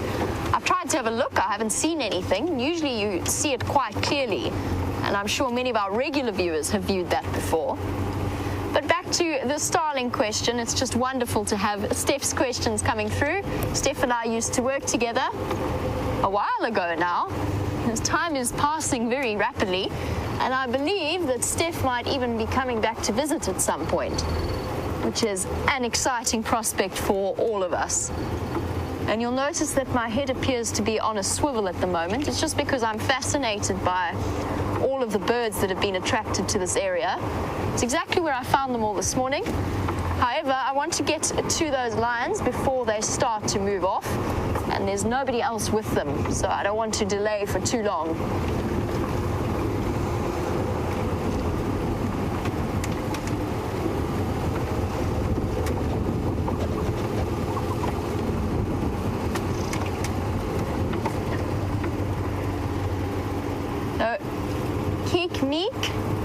That's the first time I've heard that name. I don't know if you've sent through questions before, maybe to the other presenters. You were wondering how you get a job like this. And the answer is I feel incredibly fortunate to be in the position that I'm in. But it is entirely possible to achieve a career working as a guide in these wonderful magical areas, but it's not, of course, the only way that you can experience them. Our wonderfully gifted cameramen, for example, also get to come out on drive with us and view the incredible sights that we show you and bring you those incredible images. In terms of becoming a guide and actually being in control of a safari vehicle, there's a lot of different ways. There's a lot of different training facilities, but you will have to go through some sort of training before you endeavor to become an active safari guide. You have to be, most places you have to be over 21, because that is the age at which you can get the special driver's license in order to do it. But that doesn't mean that you can't start your training and then commence with your career in a more gradual way. There's lots and lots of training facilities throughout South Africa, and I would encourage you, if you're really keen on it, to have a look into the various ones. One good place to start is to have a look at the FGASA website, FGASA. And they will be able to point you in the right direction. And there's lots and lots. And if you are really serious about becoming a guide, then you're also more than welcome to contact us through the final control. And they will send your details on to one of the presenters or all of the presenters, and we'll be able to pass on some advice that might be a bit more individually tailored for your sort of approach and what kind of job you're looking for. Now, I personally trained for 6 months, and the duration of your training can vary. I trained for 6 months and then spent 6 months doing an unpaid internship before being fully qualified and working as a guide. But there are different approaches for different people. And of course, the thing is, you can train to be a safari guide, but your training and your learning never stops. And your ability to take your qualifications further also never ceases. So there's a sort of a basic level and the point at which you can become a guide. There are government exams that you have to write. It is monitored by the government. You have to do their assessments. You have to fulfill those roles. And once you get that, then you can take it further, step by step, as you move along.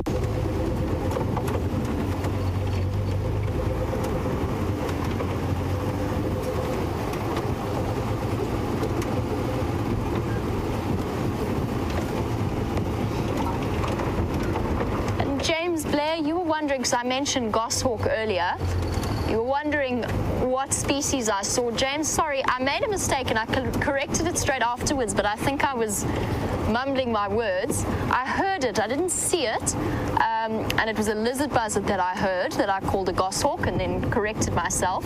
I also saw a steppe buzzard, which has been fairly unusual, but unfortunately it was a very fleeting sighting as it flew across over the top of us. But that was a excuse me, that was a steppe buzzard. It's been hanging around the area recently. I think Brent said he's seen about 3. I've only seen 2, and that was in the last 3 or 4 days that I've noticed them. Steppe buzzards, like steppe eagles, are migratory species.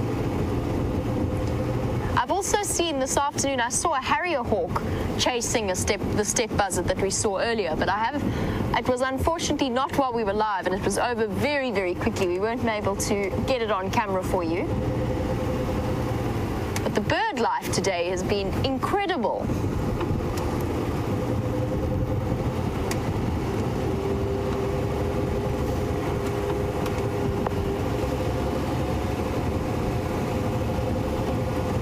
And I'm still going to return to that termite mound and figure out exactly what those birds are after. I just don't want those lions to disappear on us before we've had a chance to view them nice and relaxed again. And while I make my way back towards the lions, James has made his way onto Arethusa, so let's find out what's happening there.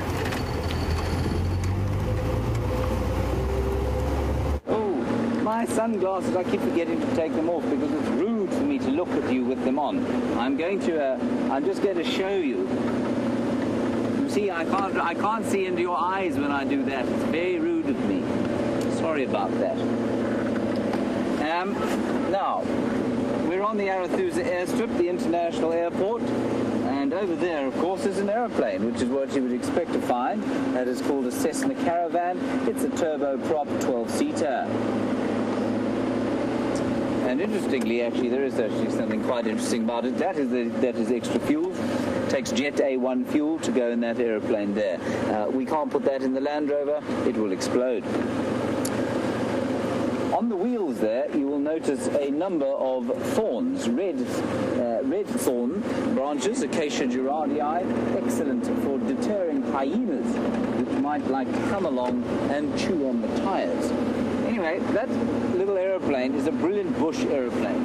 It can take off on very little space, stay up for a long time, doesn't need to be pressurized, can carry a big load. This airstrip is way too long for an aeroplane like that. This airstrip can probably take something the size, you know what, I think we're just going to drive down there to that Waterhole there. It can probably take an aeroplane the size of a citation or private jet, so those of you who, have got a private jet parked outside your houses, feel free to fly it to Arethusa. You can land it here.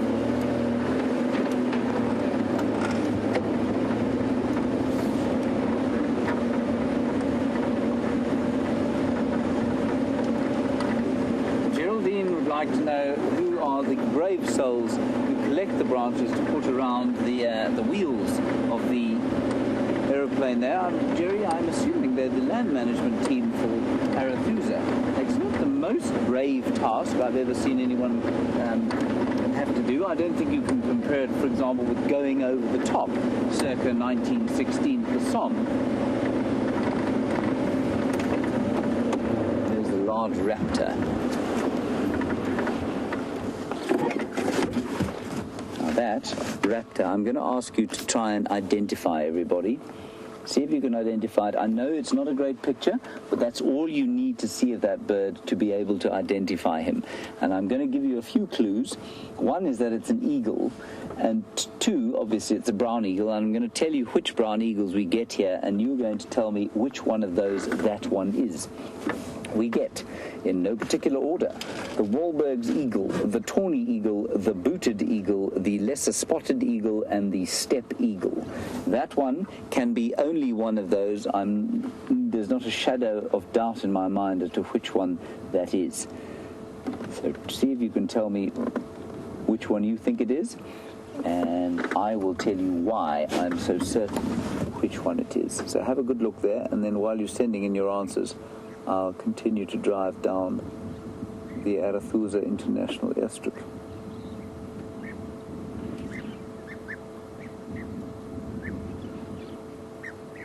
Yeah, I'm convinced. You can get Andrew to give you an answer too if you want a clue.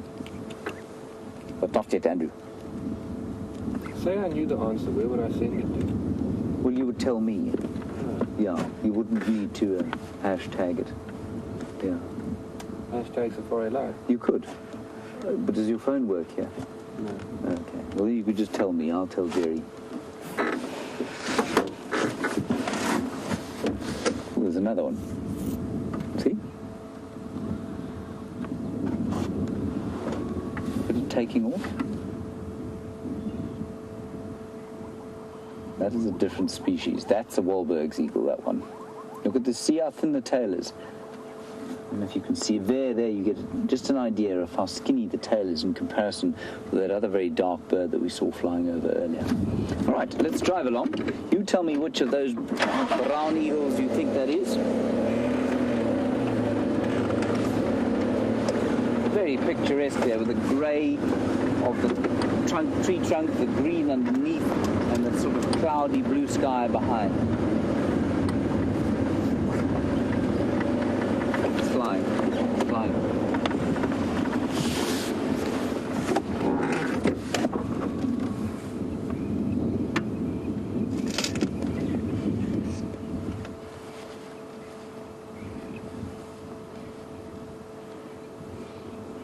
Now, Country West, Patty and Ginny, you are our resident ornithological geniuses for the day. You say tawny eagle. Orlando, brown snake eagle was not one of the options I gave you. It is not a brown snake eagle, and I mean that was obvious. I'll tell you why. Simply because it was feathered all the way down its legs, and you could tell that from where we were. So the rest of you who got it correct, the reason it's so obvious is that he looks so mottled. He looks untidy, unlike any of the other eagles or raptors that I've seen around here. They all look very pristine and neat as they look around surveying the land for something to eat. The tawny always looks like it's kind of flown through a hedge when it sits down on the tree there. And it's also got sort of darker wings. The back of the wings are much darker than the rest of the bird is. So that's why it's obvious. Well done. I'm most impressed by the three of you. Orlando, bit of work to do. Anyone on lot with signal around safe plan?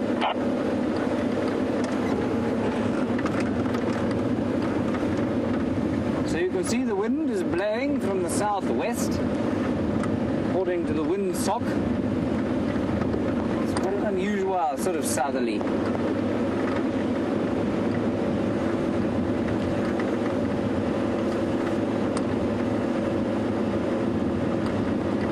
Jenny in Texas, you want to know when we go on leave, do we go on that plane? Well, that was the original idea. I mean, it's a commercial plane, but we haven't managed to sort of organize it so that we can get on a commercial flight. It's very much in its infancy, and so it kind of only flies when it has to, and it's not going to fly for some staff going on leave. So I think eventually we probably will catch that plane, but no. We normally either drive to Hoedspruit, so Nikki and Scott drove to Hoedspruit the other day, and then, well, they actually drove out of there too, but normally we'd drive to Hoedspruit and fly out. Otherwise, I would drive home back to Johannesburg and then fly down to the Eastern Cape. Here are some Impalas.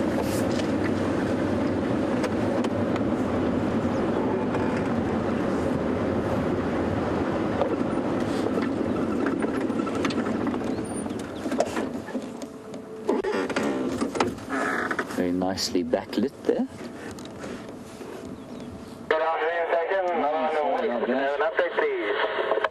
I'm not really sure how to make that stop. There we go.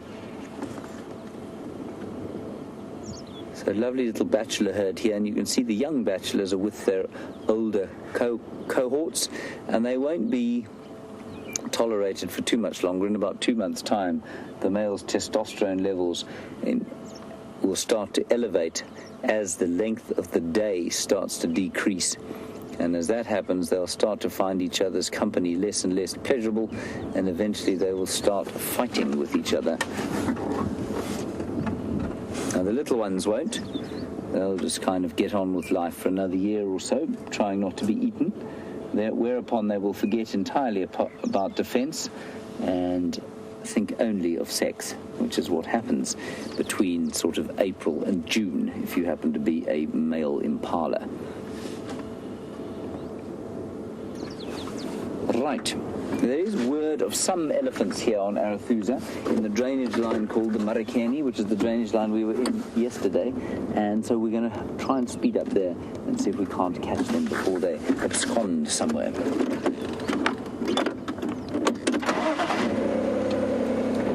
Hold on, Andrew.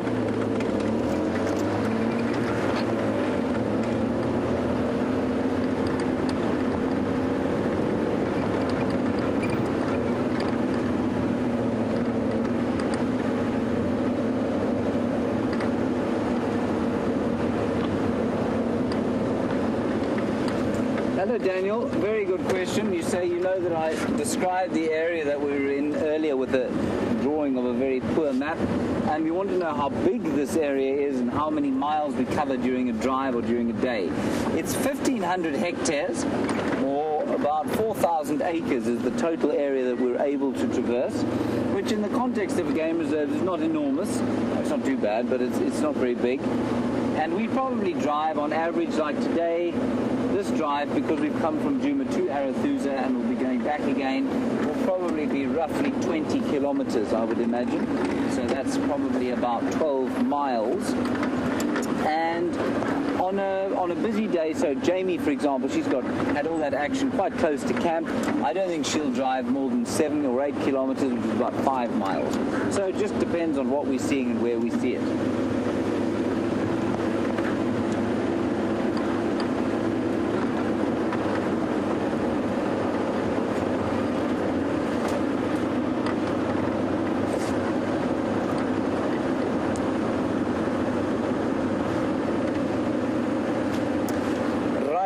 KP Zumi, you asked yesterday about the baby dickorps or thickneys that there are at the Arathusa Dam, and you want to know if we'll go and have a look. Absolutely, we'll go past there, we'll have a look and see if we can see all baby thickneys, and I'll let you know if we find them.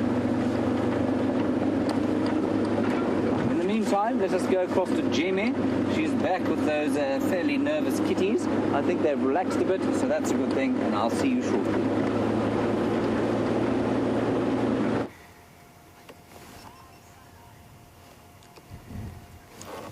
Well, this is much better.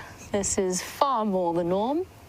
A pile of sleeping cats, all lying together in the shade where we left them earlier, and this time perfectly comfortable with us being around. I'm fairly certain now, in hindsight, it was the chopper that unsettled them in that way.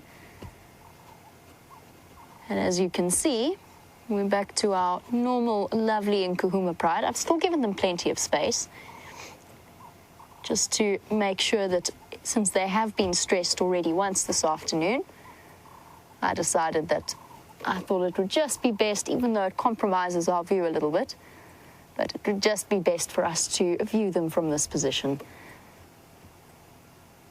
And still stunning to see them.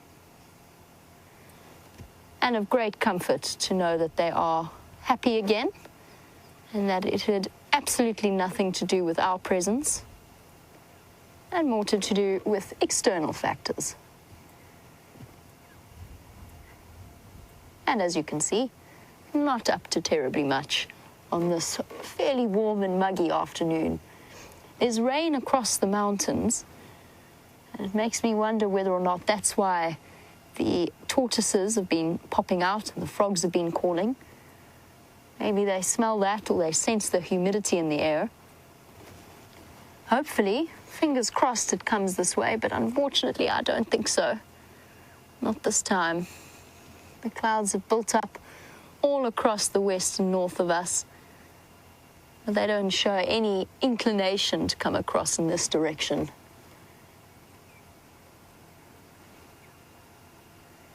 In fact, it doesn't even look as though it's the beginning of a cold front or the end of a cold front. Just some very strange weather patterns blowing over. I'm driving on Nyala Road. The lions taking as much of advantage in the quarry bush shade as possible. See anything, I'll let you know. Copy, Professor. The drainage line between Nyala Road and Buffalo Road is zoned, no vehicles in it. That's where cruisers like Coven there are less than we call at the moment. Now, Star has made a comment through observation that a lot of the animals have seemed to be nervous over the last few days. The hyenas, the elephants. And she was saying that she wishes that we had the same level of sensory perception they do. It would certainly be helpful for us. And of course, the first thing I think of is animals' response to things like earthquakes or tidal waves and their ability to predict those kinds of phenomena. As to what's been causing the nervousness of the animals, I think we have our answer for the Nkuhumas. The hyenas, I'm fairly certain it was because the lions had made that kill quite close to their den. We never found out exactly where the kill site was, but we know it was in the same block as the hyena den. And the elephants are drought stressed. And as far as I can tell, I've noticed it with a lot of them, because what that has meant is not just that they have to walk further and further for access to water and food, but also the fact that it's brought more big males than I've ever seen in my time at Djuma, that have come wandering onto the property, and we've all remarked upon that fact. Large male elephants that have started to harass and put pressure on the breeding herds. That's another reason why they are a little bit, I don't know if I'd call it nervous or just slightly more, in a slightly more emotional state there. I think that's the female. Is that the female with the scar on her back? It is, I think. I can't quite tell in this light. There, that looks like her. She's the female that was the most stressed earlier. Doesn't look terribly put out now. Actually looks perfectly content.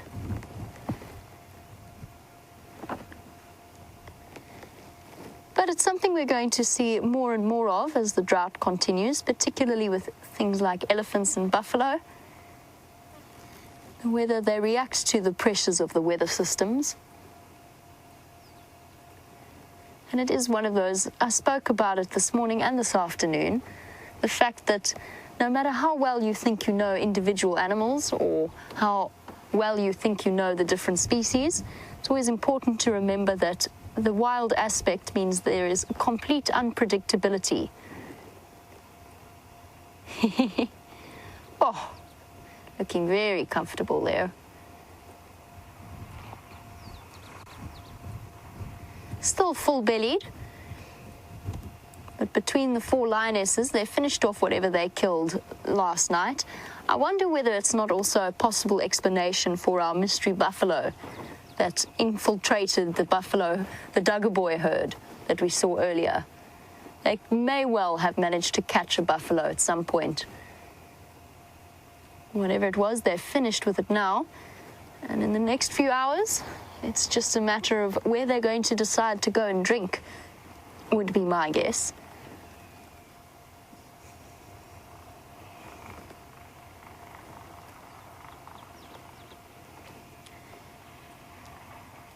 Bellies up, just allowing the breeze of the day to cool them down ever so slightly.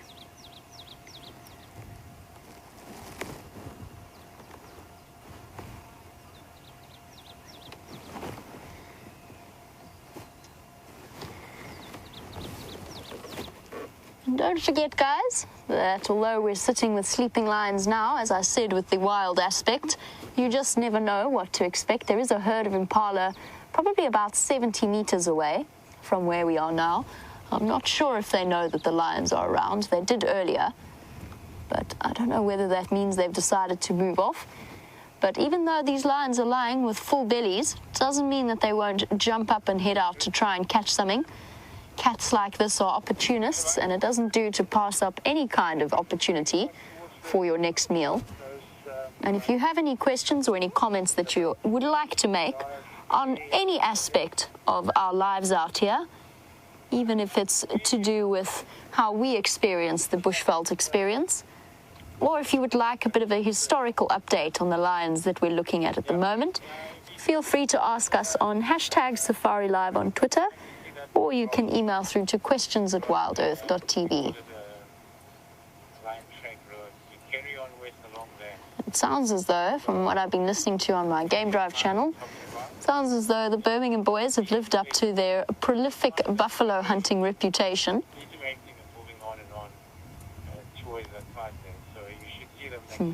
He is twitching against the flies. Seems as though they have killed at least 2 buffalo, from what I've heard. And talking about the droughts, as we've discussed before, the lions are going to profit immensely at this time and in these weather conditions. And it's one of the reasons why the Nkuhumas are looking as good as they are looking. Definitely in the best condition I've seen them in since the Birmingham boy takeover. They've been well fed pretty much every day that I've seen them. Their old wounds have all healed up. And they don't really have to cover vast distances in order to search for prey. The prey essentially has to come to them. As long as they target the water holes and the dams, they're ideally positioned to take advantage of whatever opportunities come their way. The nice thing actually I've noticed is while we've been sitting with the lions is the flies that have been following us around and the mapani bees. And mapani bees look like tiny little flies. They're all after moisture. Some of them are blood-sucking flies that come down and bite us. It's nice to know that our entourage of flies has moved off towards the Nkuhumas. Not that I wish them upon them, but it has granted Brian and myself some relief from the flies that have been buzzing around.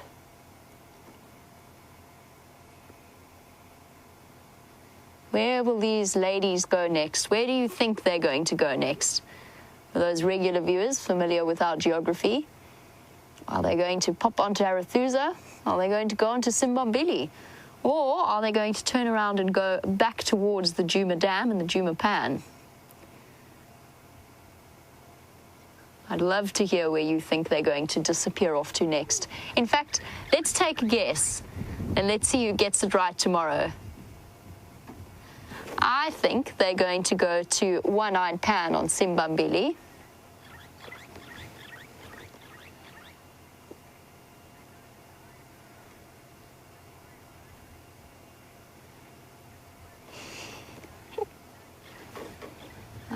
Okay.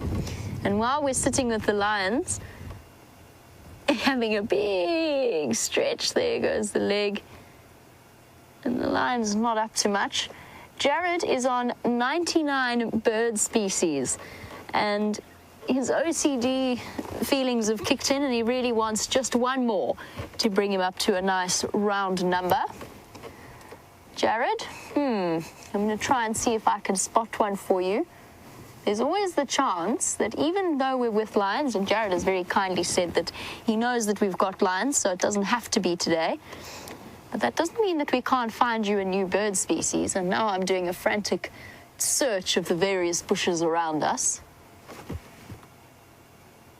I think I will have to enlist James's help as well in terms of finding Jared a new bird species, and of course all of the other viewers. The difficulty, Jared, is that we have to try and figure out which ones you have on your list. I'm going to assume you've got all of the typically seen ones like the fork-tailed drongos, the hornbills, the starlings. All of those would have been covered already. We're going to have to keep our eyes peeled, maybe for one of the little cisticulars or the larks, something hiding around here in one of the trees. You never know, a bird feeding party could well come past us, but luckily we've also got James out in the fields to help us look, and we shall task him with finding Jared's 100th bird species. Not, of course, forgetting about the bird lists of all of the other viewers.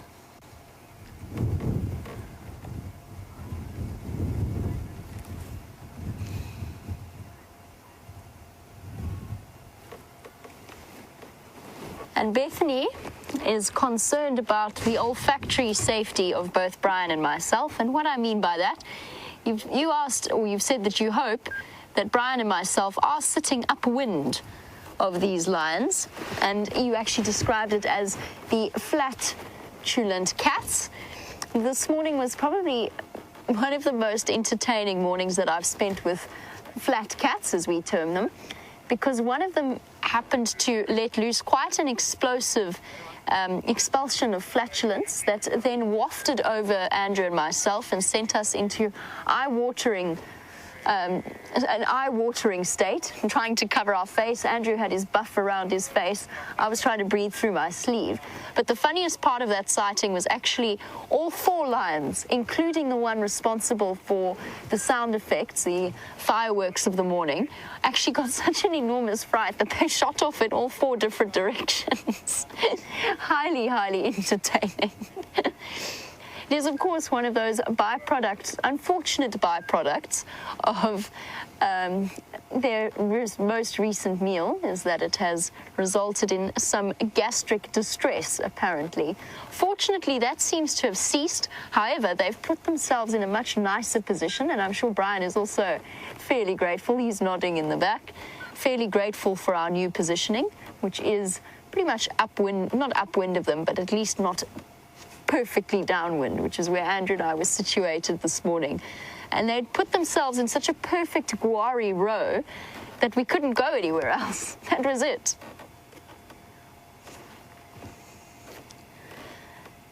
I've mentioned that there's a possibility that these rather full lions, having discussed the end product of their digestion, we've thought that maybe there's a possibility that they killed a buffalo.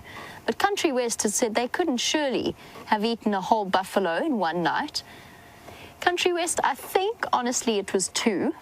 I think it was from yesterday morning that they had that kill in that block. It just took us a while to find them, and it does sometimes happen, especially in dense vegetation like that.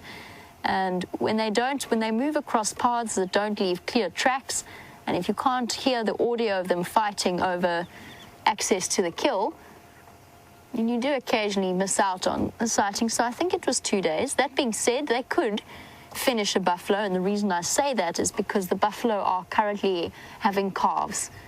So they could well be new. I've seen 1 or 2 brand new little wobbly babies. It is the perfect time for them to start dropping their babies.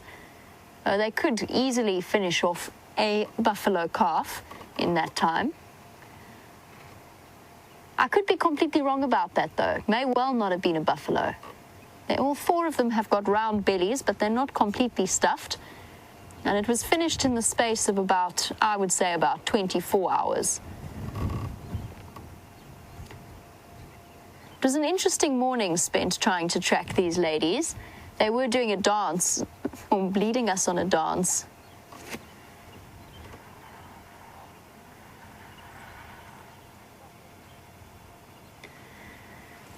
I've mentioned that it's entirely possible that if something wanders through, they will take the opportunity to hunt it.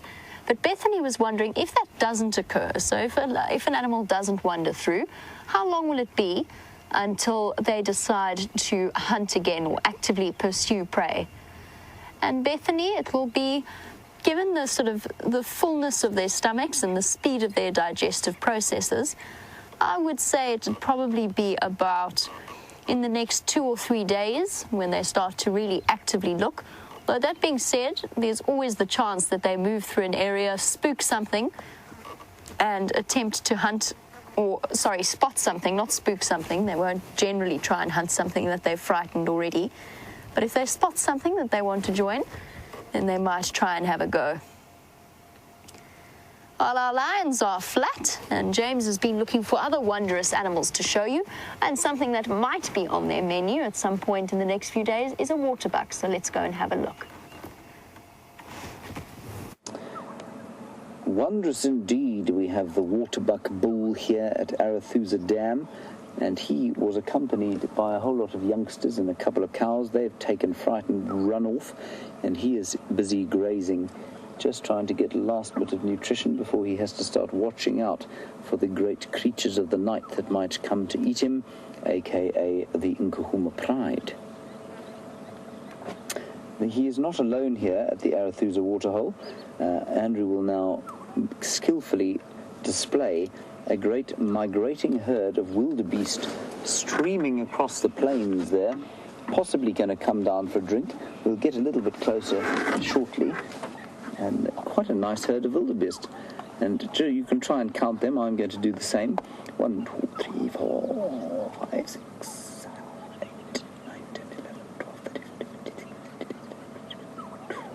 I get 22, 23. And then they're in amongst some waterbuck as well, some female waterbuck.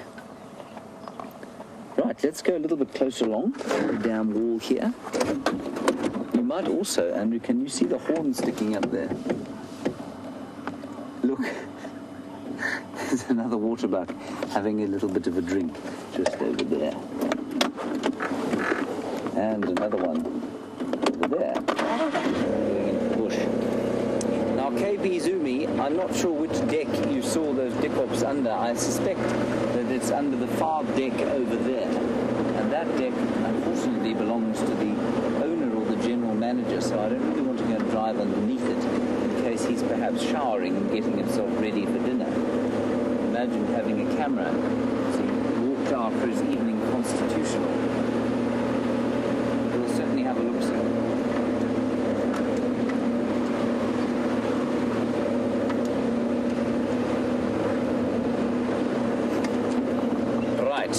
Now, Jared, you want to see another bird because you have 99 on your bird list, and Jamie, of course, is sitting with the lions and therefore unable to do too much in the way of birding. Right, there is a blacksmith lapwing. I don't know if you've got that one, Jared. There should also be an African jacana knocking about here somewhere. Yes, there is one there, Andrew, just over the top of the hippopotami.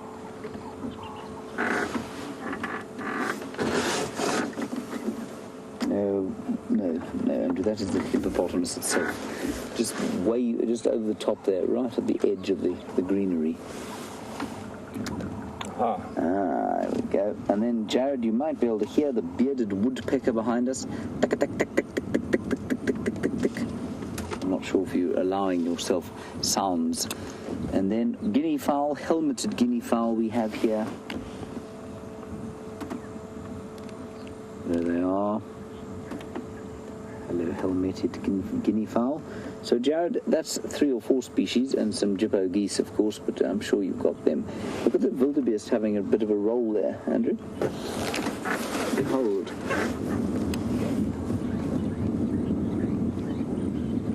He's enjoying a good roll.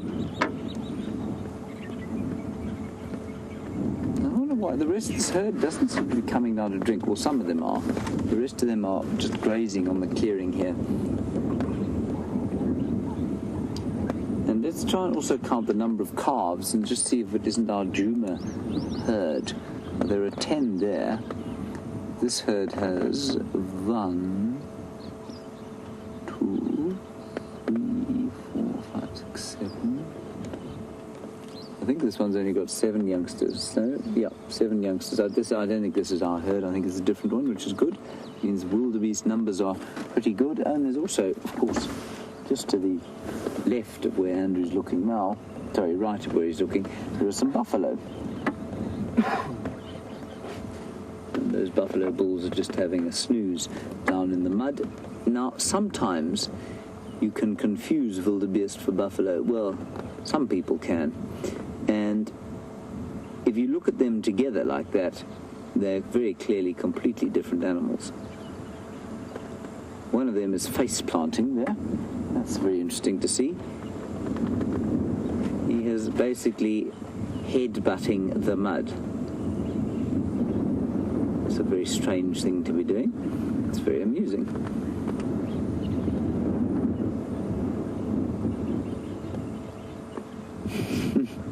Having a nice roll. That looks to be a yearling. You can see the horns are not quite fully formed yet. A yearling who's just frolicking about, still in the throes and joys of youth.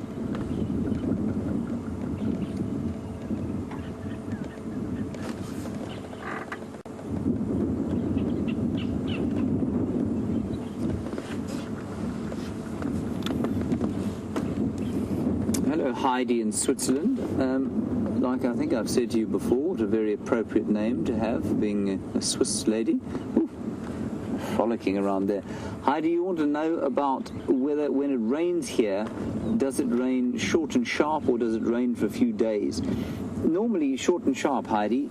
We do get fronts that will come through for up to 5 days at a time, but normally they only just sort of blow a bit of wind and drop a few spits of rain. But the proper rain comes from short, sharp storms that generally don't last more than an hour at a time. I'm just going to look underneath the general manager's deck from here. I don't wish to see him in his towel or smoking jacket. And see if I can find those dickops or thick knees. I can see some nyala, but I don't see any thick knees at this stage.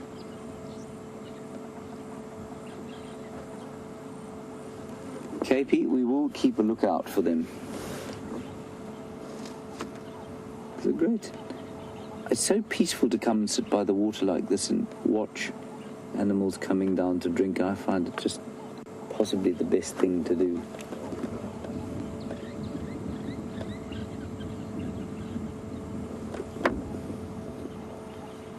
Very little going on in terms of bird song.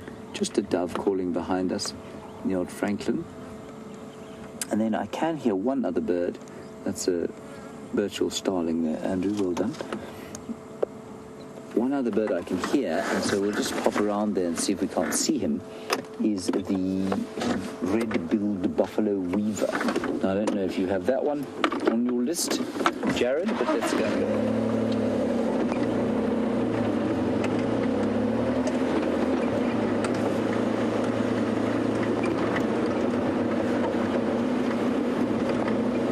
Ooh, yellow-fronted canaries.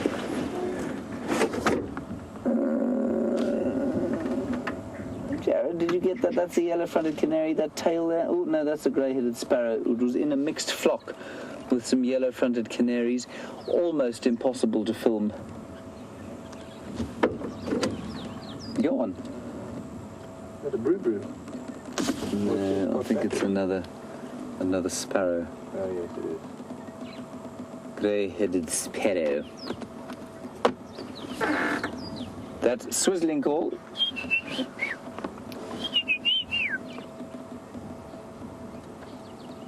That's the yellow-fronted canary calling.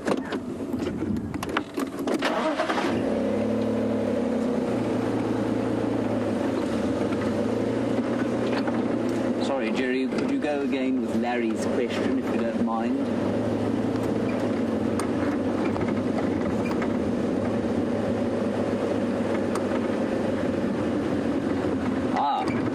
Larry, absolutely. Good question. You want to know, when squirrels and birds sound the alarm, do other species heed the warning? They do indeed, Larry. Absolutely, they heed the warning. So if mongoose and squirrels start alarm calling, you'll find any animals around that are potentially prey items will definitely look up. There's a big bird in the dead tree there.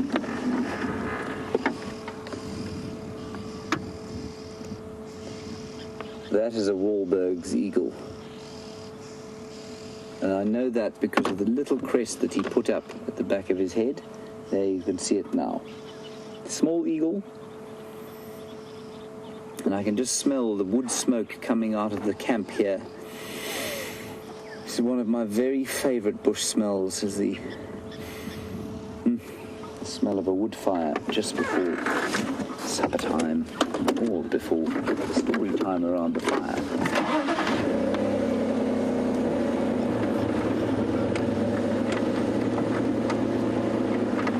See how close we can sneak to this Wahlberg's eagle. I think he'll probably fly off.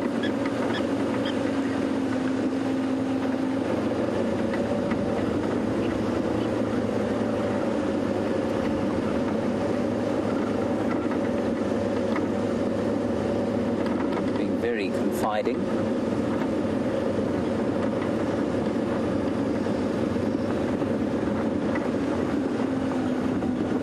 Some three-banded plovers, Jared. I don't know if you got them. Try and get a picture of them once we stop this eagly. Hello, Mr. Eagle.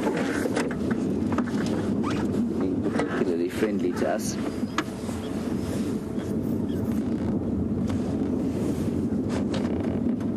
Silhouetted against the sky there. The sun is now actually pretty spectacular. In fact, before I try and show you the three-banded plover, I'm just going to drive around this bird.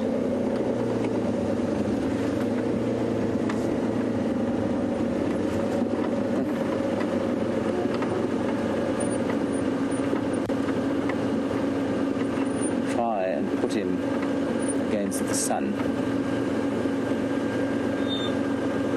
How's that, Andrew? Further? Yeah? Can you level just look at that, everyone.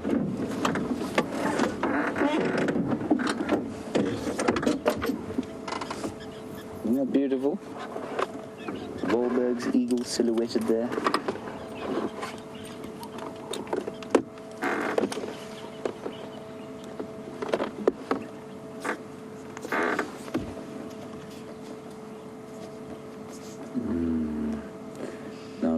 Feel free to take some screenshots. I'm going to take a picture with my telephone and hope that it's not too appalling.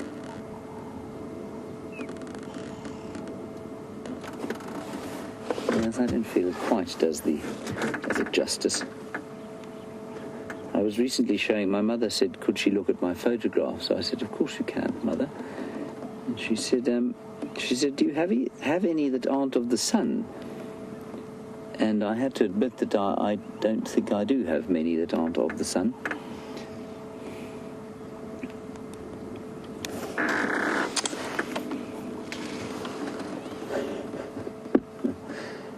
Yes. Isn't that lovely? Alrighty. Oh, I can also hear, Jared, a greater blue-eared glossy starling going. There, Andrew, if you go behind the buffalo's bottom, there is a three-banded plover. There are a few of them knocking about there. There you are, 2 three-banded plovers, Jared, 3 of them. You can have those for your list. I've now probably got you 102 or 101, which will probably make you feel equally awkward. Anyway. Okay, let's carry on from here. I hadn't intended to spend quite so long here. I wanted to try and get those elephants, which we will still try and do. But the first thing I'm going to try and do is not end up in the drink, parked precariously as we are. Andrew, hold on tight. Go into your loins. You ready?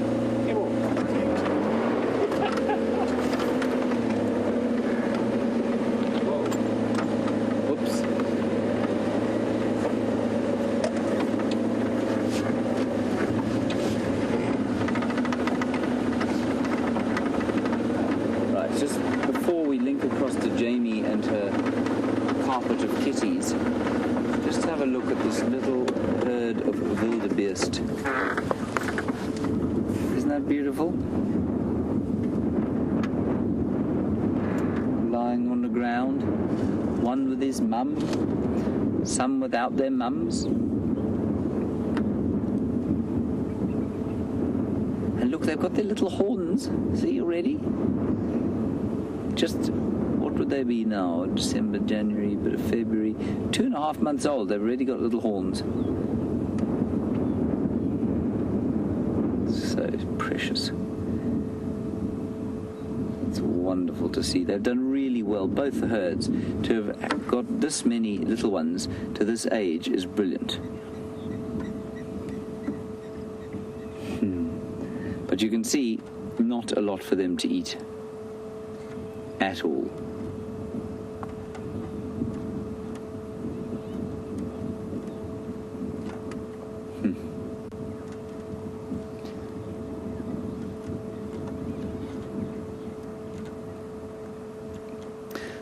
Nice question.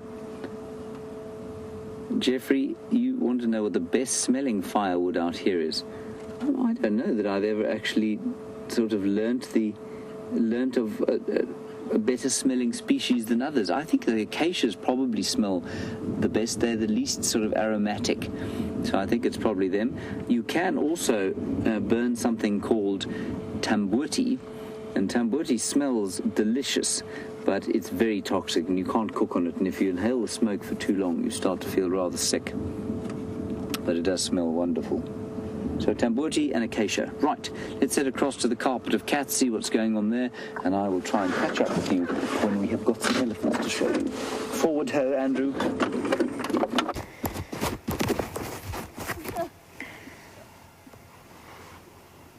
And what a glorious evening this has turned out to be. Absolutely stunning. So Jared, did James manage to find your 100th bird species for you? Or are you still on the lookout? Will we be able to beat James and find Jared's 100th bird? And as Brian said earlier, Jared's got a problem. He's got 99 birds, but a finch ain't one. Perhaps we should try and find a finch species to show him. As you can see, there's been tremendous movement from our 4 lionesses. One of them, I think, might have rolled over, and I think that one flicked her tail earlier. So all in all, a very active afternoon for the ladies of the Nkuhumas Pride.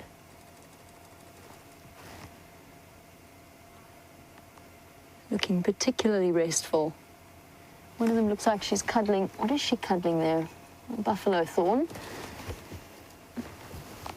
And there you can see that puncture wound on the top of her head that's healed up. That definitely looks like a tooth to me.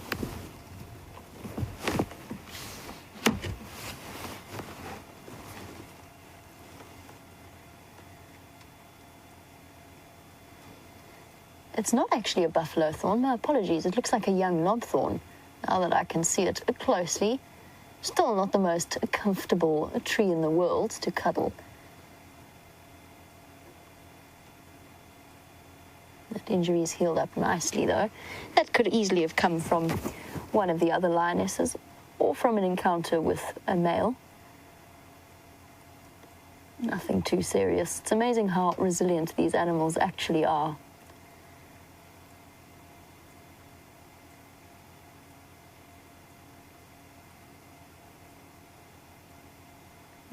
There you go, there's the female with the scar on her back. We've repositioned just to give you a slightly better view. And you can see where that's healed. And that's not going to be there forever. It's not going to be an identifying mark. The fur will grow back and cover that almost completely. At least they don't seem to have the same tick load around their eyes as they did the last time I saw them. There's still some around the base of the ears. Now this morning, one of the females, and I think it was Amber Eyes, was actually nibbling on a buffalo thorn. Oh, big stretch. Hello, girl. Here you are. Stretching out her claws. Quick belly rub there. She didn't appreciate being laughed at.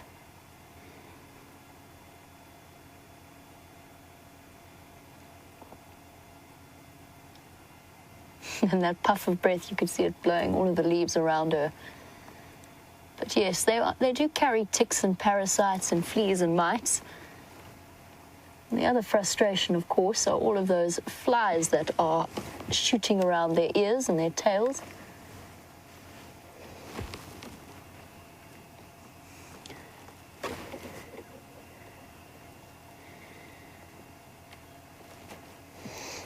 Now, both the lions and myself and Brian and the other guests that are here in the sighting have all experienced the irritation that can be the biting flies. Well, the stable flies, I think, are the ones that are causing us most of our uncomfortable, itchy bites. And Pamela, you were wondering if they pass any diseases on to the lions or if they're just an annoying nuisance.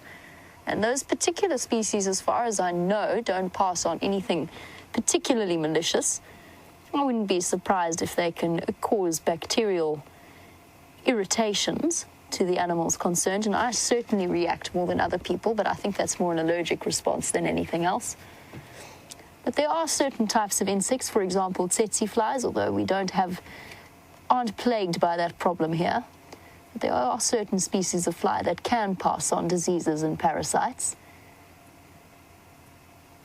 And for the most part, you'll find that all of these animals are incredibly parasite-ridden, particularly within their intestinal tracts, within their stomachs and their intestines. They'll carry all kinds of tapeworms and parasitic worms. They'll also carry diseases like tuberculosis, which most of the time doesn't affect them in a major way. It lies dormant.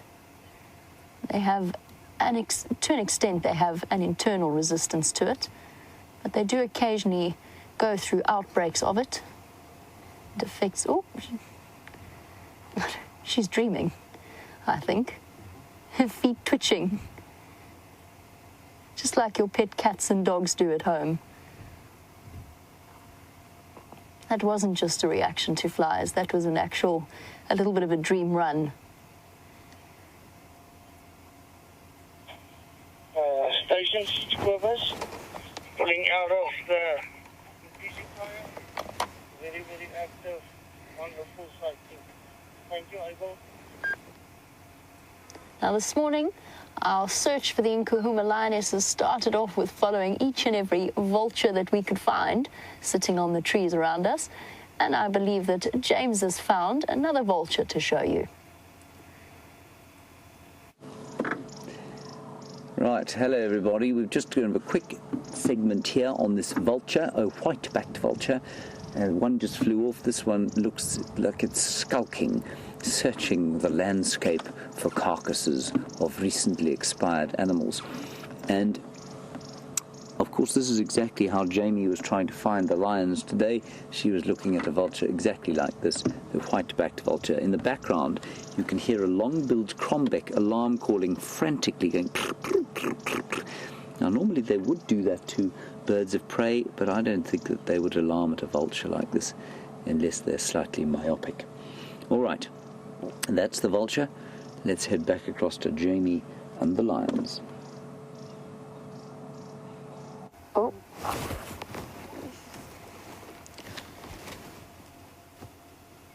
Still with our flat and dreaming cats. And what do you suppose the lionesses of the Nkuhumas pride like to dream about during their 20-odd hours of sleep a day? The world's longest cat naps. What is going through their minds? Do they get the same intricate dreams we do? Or is it just basic instinctive flashes of memory? I would love to know. And I'd welcome your suggestions.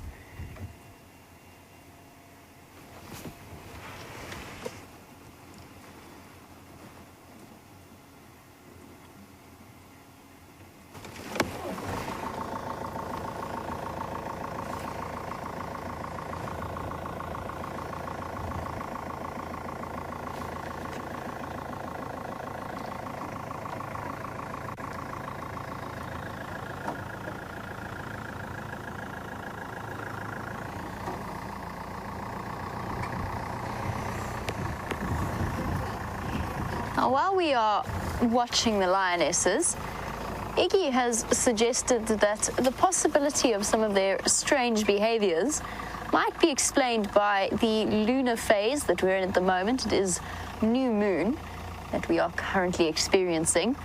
She's suggested that the various phases of it and the way in which it impacts the animals could have, or is known to cause, discomfort within the animals themselves. It's an interesting point, Iggy. It's not something I've ever really considered, although I have discussed it with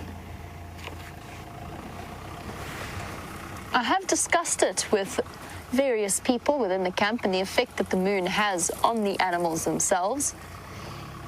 Now, for the lionesses, new moon is actually probably the best time of the lunar cycle for them, to an extent. Apparently, Iggy says that the lunar causes unsettled behavior. The new moon causes unsettled behavior within the animals themselves. But for the lionesses, new moon means no ambient light for the various prey species to utilize in order to spot them, and this is where their studies have shown them to have their highest success rate. Either the new moon or on windy, clouded nights where there's nothing much to help the prey species to spot them, and that's the time where they are most adapted in order to be able to hunt and sneak up and stealthily ambush their prey. And it feels as though every time I look at the sky, speaking of clouds and weather conditions, it seems to look more and more spectacular. Looks incredible this afternoon. You can see the rays of light shooting through. And I got all excited. I saw a bird flying in. I thought it was going to be a new one for Jared. It turned out to be a starling, so I don't think so. We'll have to work harder than that. But just look at the sky.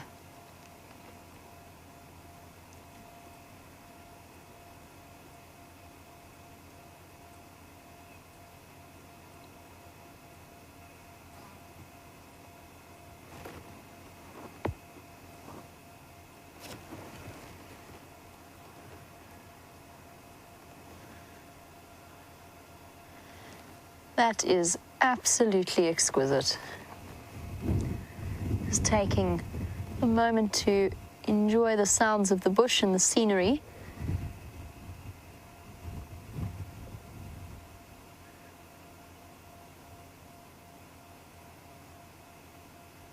Wow. Stunning. Every cloud is a golden lining in Africa. Was that a bit corny? I think that was a little bit corny. Oh, Brian liked it.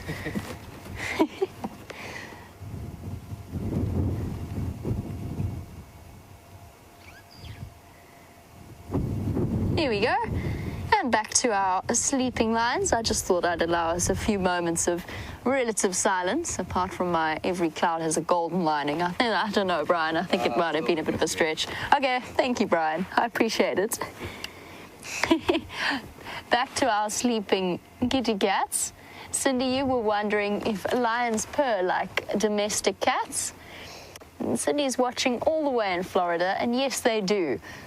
The one difference is the volume of their purring.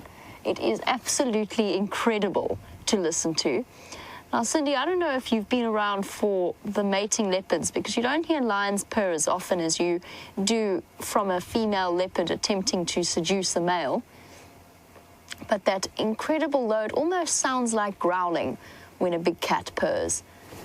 And the lionesses do purr, and they often purr when they move together and they do that head rub, that traditional, I suppose traditional is the wrong word to use, but their standard lion greeting where they rub each other's heads and cheeks against each other, affirming both their social bonds and also taking a very solid opportunity to impart their scent onto another member of the pride. And very often you'll hear them purring when they do that. But it's a much deeper, rougher sound. It can almost sound like growling to the uninitiated. Although when you do hear a lion growl, you won't mistake it for any other kind of sound. And we were witness this morning to some incredible scenes with the females grooming each other, allo grooming, A-double-L-O, allo grooming. And we spoke a little bit about the hormonal release that probably happens within their bodies when they do perform those bonding acts. And we had a question through about it, and I did go and look up whether or not there's any research done into the release of serotonin or oxytocin, any of those sort of endorphin-like hormones that in humans give us that feel-good, happy feeling. And I suggested that I'm almost certain within lions that it does that they do release that whenever they perform those social bonding rituals. I did have a look. I wasn't able to find any research on it, but I'll keep looking because I'm very curious to know if that does occur. It makes total sense to me as an evolutionary advantage of keeping the pride together. And a pride for a lion is one of the keys to its success as a species. The cooperative social hunting that they perform. It's all enhanced by the natural bonds that they have together.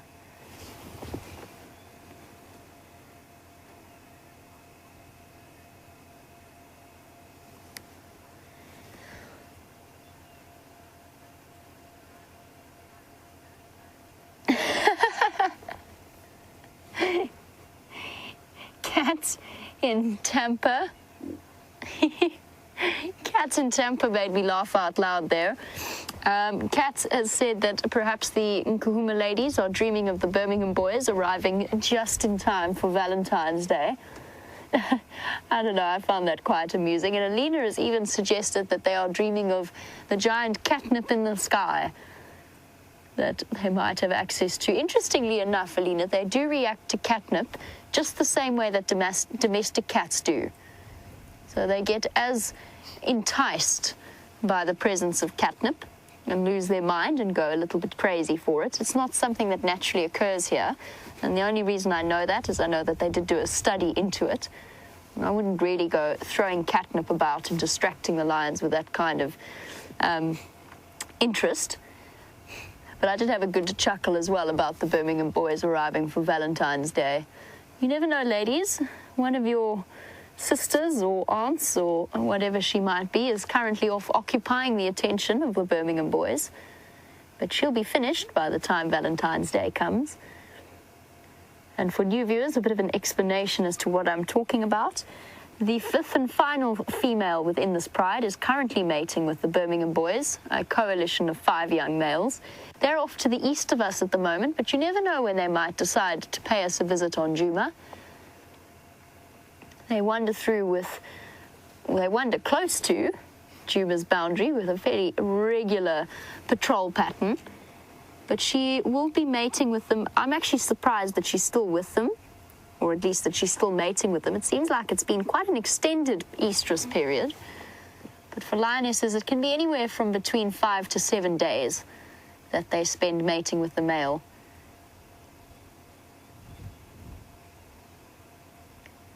And it seems like so long ago that we were watching the Matimba males mate with the Styx females.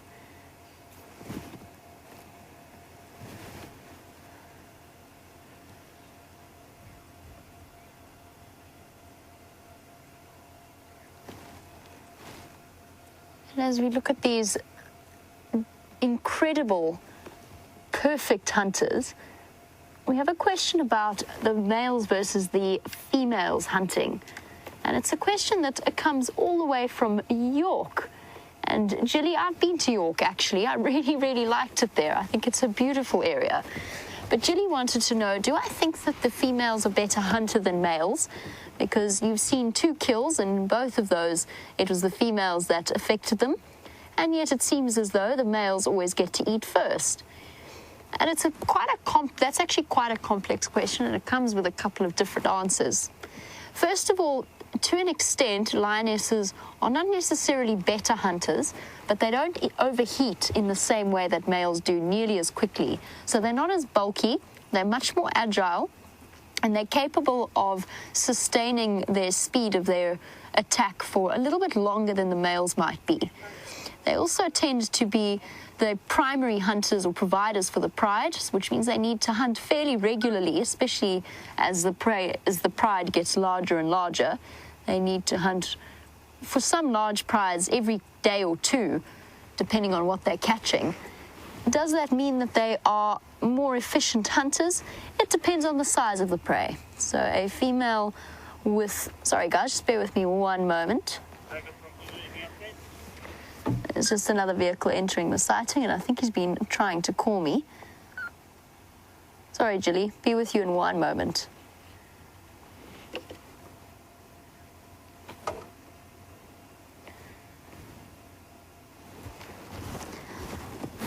Right, so the prey selection in terms of the prides, for these 4 females, they'll tend to go, as I said earlier, for something like a sub-adult buffalo or any kind of other prey species slightly smaller than that.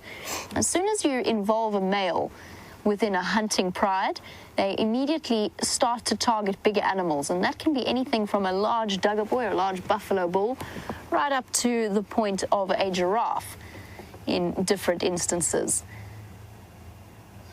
Now, the males are not necessarily less efficient hunters, and in fact they spend a considerable period of time on their own and hunting for themselves, and the Birmingham boys are a prime example of such the ability of the males to hunt all by themselves, and very often they will take the lion's share of the meal, which seems fairly unfair if you look at it from an external or an objective perspective, the fact that they get to watch the hunt take place and then divest the females of their kills.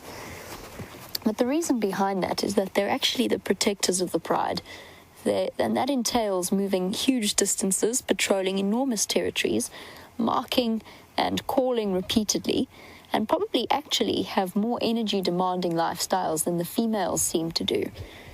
So it's easy to oversimplify and to say that that seems so grossly unfair, but actually due to their biological role and their physiological adaptations, so they've got that huge mane that overheats them but is there for protection for fighting, it's not necessarily the case that the males have what would we call it? They don't have the easy way out. Let's put it that way. That being said, most of the kills that I have seen have always been initiated by the females, but I think that's just because I've spent less time following male coalitions when they are not with the pride itself. It always astounds me how they manage to lie on top of each other. It cannot be terribly comfortable. It must be incredibly warm. Well, since not much is happening here, although hopefully they should get moving in the next few moments as it gets cooler, let's pop over to James for an update.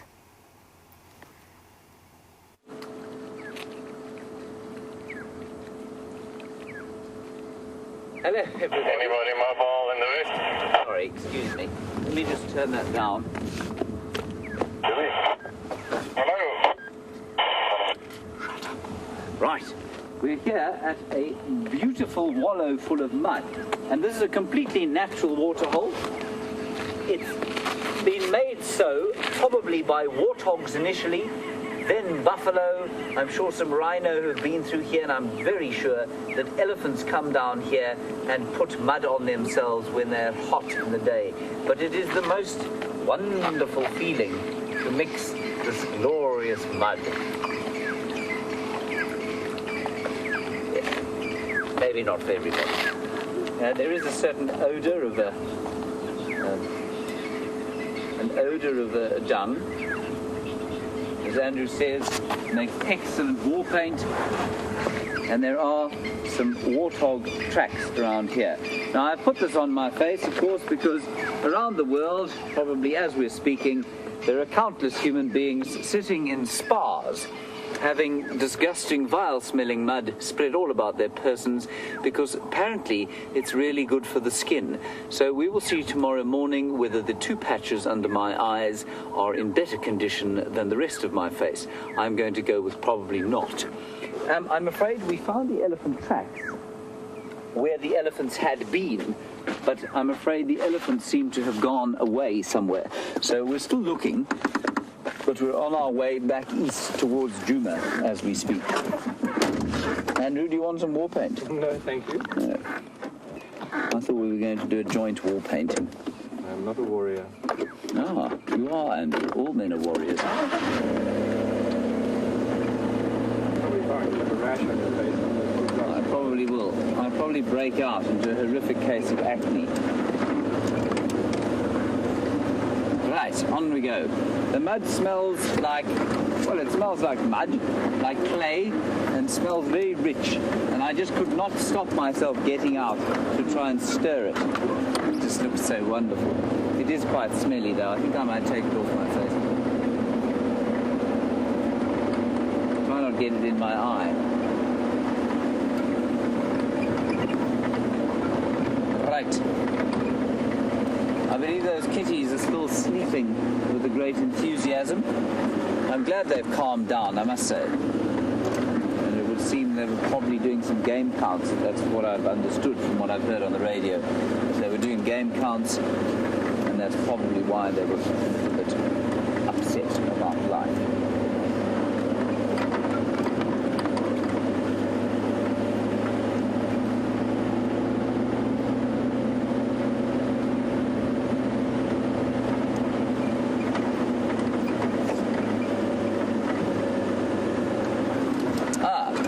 Wonderful question from Henry, who's in the United Kingdom. Hello, Henry. Henry, you want to know when wild dogs are on the hunt, or any other animal is on the hunt, and they take on an animal, say an impala or wildebeest like that one over there, and they start eating it almost alive. Now, lions will also do this. If their prey is big enough, they will simply start eating it. There's the wildebeest. No, I'm sorry. Have a better view. Now, Henry, you want to know if there's a point at which they stop feeling pain. Yes, I think there is, absolutely, and it's the same for human beings. If you're in, say, a gunfight or a battle, I mean, as a soldier or something like that, if you're in the thick of the fight, you often won't even notice that you've been shot. Sometimes a limb can even be blown off and you won't feel a thing, and until you kind of, the adrenaline goes down, and then you start to feel pain. Now, the same thing will happen with animals out here. They experience such trauma, their adrenaline gets to such an extent that I don't think they feel a thing. Once they get into it, they don't make a noise. A buffalo will bellow if it's being killed by lions, because that's normally a very slow process. But wild dogs and an impala, I think they don't feel anything at all except terror. I don't think they feel pain, but they certainly feel enough terror. Sometimes don't know which is worse. But that is the way of things, I'm afraid. But I don't think that they feel a tremendous... I don't think it's a torturous pain like you might think of it. Nice question. Thank you, Henry.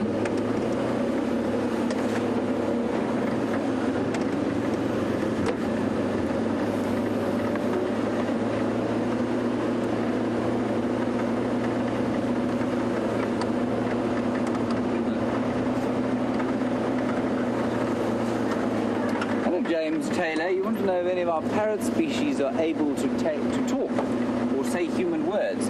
I'm pretty sure they could if you caught them. They obviously... I've never had a wild one fly overhead and say, "Pretty Polly," or "Put the kettle on. Polly wants a cracker." But I'm sure if you caught them, they could. Certainly some of the budgies and lovebirds of natural species that I've seen that have been in cages can. I'm not a particular fan of a caged bird. I know an African grey parrot, which come from the rainforests of Central Africa. They can certainly make human sounds. But there are other birds that can do it, and there's a bird that we saw at the dam a few months ago, I think now, an exotic bird called Indian myna, which is sort of from the starling family, but it's from India and doesn't belong here. And if you catch them they spend enough time around human beings, they too can imitate human sounds. I think possibly more effectively even than our parrots out here. So we only get the brown-headed parrot here, and then Mayor's parrot further north, Cape parrot down in the Cape, obviously, and a grey-headed parrot, I think, further towards sort of Natal. I don't know the distribution of the grey-headed parrot. But those are the parrot species we get here. And then we get 3 separate species of lovebirds in southern Africa.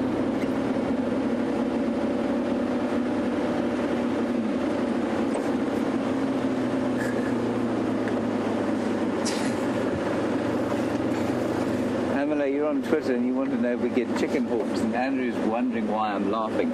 I'm laughing at that cartoon. I'm sure it was a cartoon with that enormous rooster and the minute chicken hawk. Anyway, we don't... It's an amusing cartoon. Pamela, we don't get anything called a chicken hawk here at all, no. I actually don't know what a chicken hawk is. I'm assuming it's an American bird that eats chickens.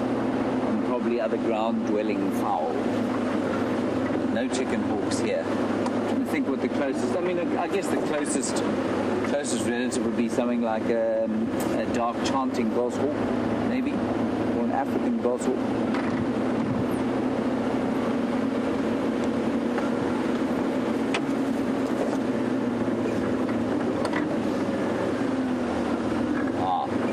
Chicken hawk apparently is a colloquial name for a quail hawk. So yes, it would be, we don't get those exact birds, but it would be most closely related to some of our accipiter species, like the dark chanting goshawk, and the, well, we've got a few, the dark chanting goshawk, gabbard goshawk, African goshawk, little sparrow hawk, maybe even a black sparrow hawk if you were really lucky. Andrew, are we trespassing?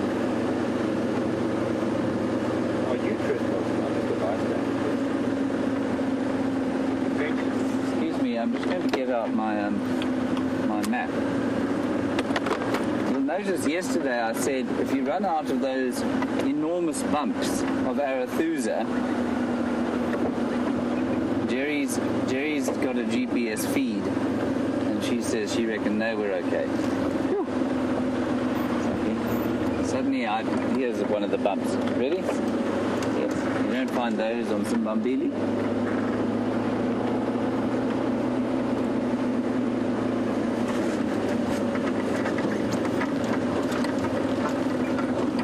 Hello, travel nut. You want to know if I have a background as a thespian in the theatre? Travel nut? No, I do not. But some people have said that perhaps it was a better calling for me than the world of the wilderness. I have managed to infuse my sort of propensity to theatrics in various parts of my life, but no, I have no background in the theatre. I did think about it for some time, but unfortunately the theatre in South Africa, you either have to have a very large trust fund, or you have to accept that you're going to be very poor. Definitely just trespassing. This is one-eyed pan.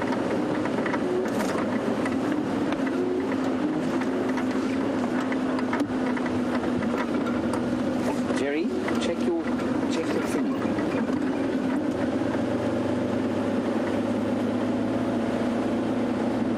Yes, there we are. There, you see we're in the green bit. We're in the green bit there. See we're in the green bit there?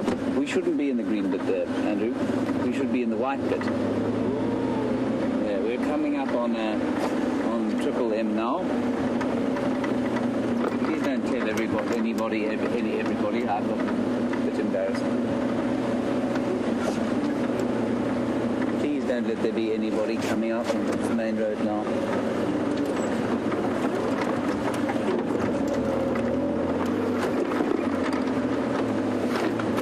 We're safe. No one caught us. Good. Oh well, so lovely.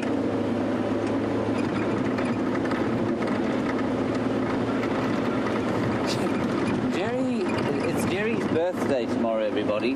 She turns 18, and she has made a whole lot of cheese. Well, she's made 2 cheesecakes, and they look so delicious, but she keeps threatening me that I won't be allowed a piece anymore. So please will you send through a couple of tweets to her, just instructing her, under no circumstances is she to deny me any cheesecake.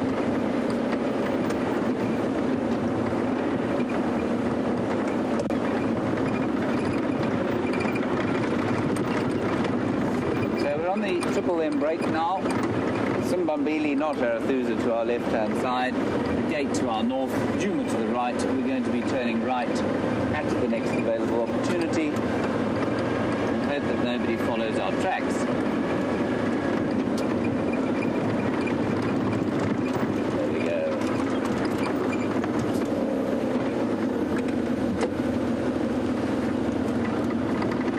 I think I was waffling away at the lens and not thinking clearly about where on earth I was driving.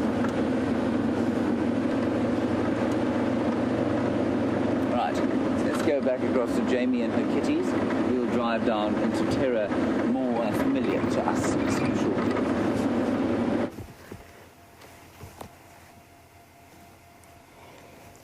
And as James tests his sense of direction and hopefully makes his way back towards Juma, we haven't moved. We are still with the lions. The lions, however, have moved. The sub-adult got up and joined the rest of the adults and lay down again. He is twitching as they flick away the flies and quite possibly dream about the presence of the Birmingham boys as Valentine's Day approaches. Thank you, Kat in Tampa.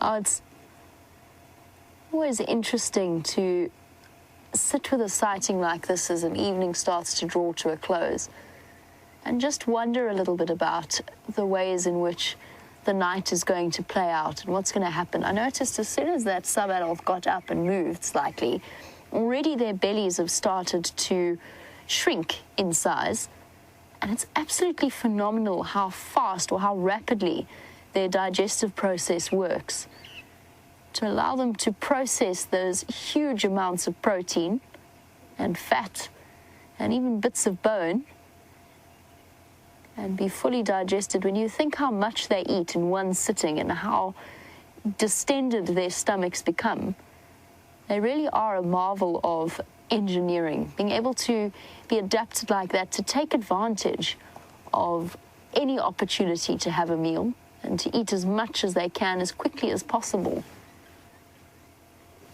Oh, somebody found a thorn there, I think. Not the most comfortable position. Stretching out. And it's also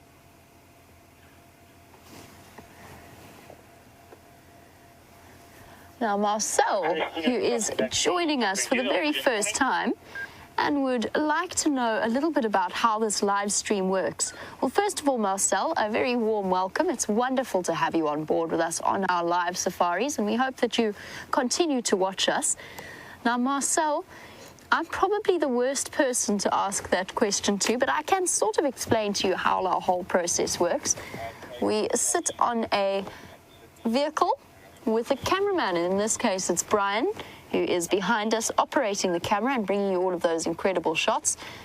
And it's easy to underestimate, or shouldn't be, but I think sometimes it does happen that you underestimate exactly how much skill our cameramen have to have in filming live safaris, because not only do they have to have the camera knowledge, but they also have to have that background knowledge and be able to predict what the animals are going to do so that they can get there ahead of time. There's no second chances on a live safari, which is why we're so fortunate to have the team that we have here at the moment, and why we're all, as a group, incredibly grateful to have each other. It is not just the presenter who is operating, but the cameraman at the back, as well as the ladies in FC, who watch several different screens. At the moment it's 2, but it can go up to 5. So at the moment it's James and myself out. But we have in the past had up to 5 different streams with a live walk, a tent with a microscope, as well as a drone feed to give you some amazing aerial perspectives of the place that we are. Right, now Marcel, that is where my practical knowledge pretty much ends. I know that the ladies in FC, they're busy communicating to us through a radio, through an earpiece, and that is how your questions and your comments come through to us that you send through. And they also make decisions as to where they want to be and what design they want the show to have. Technologically, Marcel, I can only really ask Brian to show you vaguely what is on the back of our vehicle. Can I do that, Brian? Yep. Now, we have a huge amount of technology that sits in the back. All of it has mysterious purposes to me. Luckily, we have Eugene and Mr. Alex Voz to help us out. There you go. There's our antenna that broadcasts the signal. As far as I know, it goes to a repeater first and then is sent back towards our systems and up into a satellite. Apparently we've got 3 repeaters on the property itself, and they link up to a satellite and beam it across the globe and right up towards London, and then that is distributed across to the USA and the rest of the world. And we have viewers watching from Japan to Finland to Iceland to New Zealand, the parts of South Africa and mostly, generally, people watching in the States, which is absolutely incredible that we can reach so many people in such a wide-ranging field. It's something that I love, to be able to share a place that I am so passionate about and the creatures that I am so passionate about is truly a fortunate experience. Marcel, I wish I could give you a more technological explanation. Unfortunately, I'm probably one of the most technologically challenged people who work at WildEarth. I'll have to do some brushing up on my knowledge of TriCasters and all kinds of things that we have going on.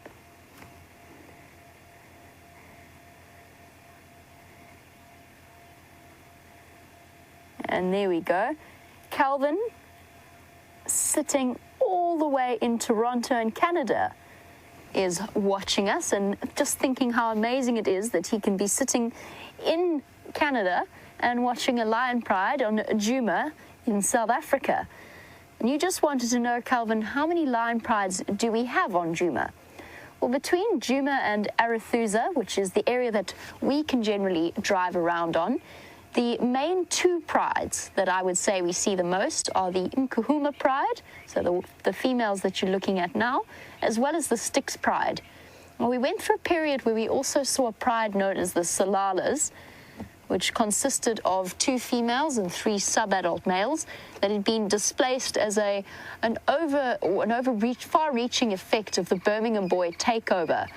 The Birminghams came in, pushed the Matimbas out, the Matimba males moved south, and actually had quite a negative impact on the Salalas, who then tried to rush up towards Arathusa and unfortunately found themselves within the reach of the Birmingham boys and rushed back down south again.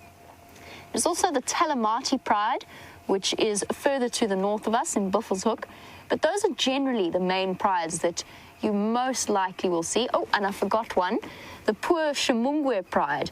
The Shimungwe pride, all of the adults have been killed in one way or another, either by other lions or by encounters with hyenas. Well, big cuddle and a roll. And it now consists of just 2 sub-adult females and 1 very thin-looking sub-adult male, last time I saw him. Extreme survivors and very, very incredible story. Definitely the underdogs of our live safari world. And then, of course, the Birmingham Boy Coalition, and occasionally, once in my memory of my time here at Djuma, the Salati Male Coalition, 2 very large, beautiful males that generally are around Buffelshoek and Manuleti. Those are the lion prides that you are most likely to encounter on our live safari, but it being a live safari and us never knowing exactly what's going to happen, you never know who might decide to pop in, particularly from Kruger, where there are all kinds of prides that we have yet to encounter. And now that the water has become less and less frequent, or access to water has become less frequent, there's a good chance that prides might start to push in from the east of our position. And already one pride has made an appearance a couple of times at Buffelshoek. It doesn't have a name, as far as we know. It hasn't been identified yet. But interesting times lie ahead for the lions of the Sabi Sands and the lions of the greater Kruger area. An area that is famous for some of the most spectacular big cat sightings around the world, and particularly with the case of lions, has the most lions, or the highest distribution of lions in the world, or the highest concentration, sorry, distribution is the wrong word, the highest concentration of lions in the entire world. Jared, I've kept a lookout for your for your bird, and I heard a Coqui Franklin. Jared, I don't know if you've seen a Coqui Franklin yet. I've been desperately looking in the hope that it will come stumbling past us, but unfortunately no sign, and I think the presence of the lions has maybe discouraged it from wandering through. So far, for our regular viewers who monitor our lions very closely, we've done a close look at most of their bellies. There's no sign of any pregnancy yet. So those initial estrus cycles that they went through with the Birmingham boys, as we expected, and Billy in Texas in particular, I know you were asking, as we expected, those initial estrus cycles in which the females were mating with the males All of those were false estrus cycles, which is fairly typical, fairly normal for standard lion behavior. There's no sign of swollen nipples just yet. And generally right towards the late stage of their pregnancy, they might get a bit of a waxy coating around the nipple itself. And there's no sign of that just yet. But you never know. There's months to go. But in the meantime, James has found a tiny little animal to show you. Well, I mean, it's relatively tiny, I suppose. It's a little baby elephant.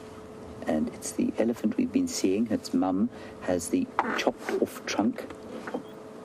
And those, I think, are its siblings. Look, isn't that wonderful? There's mum, just going to get a bit of comfort from mum. Oh, that's so wonderful. How tiny. And there's the cut off trunk. And we had a question the other day about, I don't think it was this chopped off trunk elephant, I think it was another one, about whether or not she will struggle to eat these little plants on the ground. Well, yes, I think she probably will. Look, it's trying to suckle. Look, she's still managing to use that trunk to pick, there's the answer, to pick up the plants.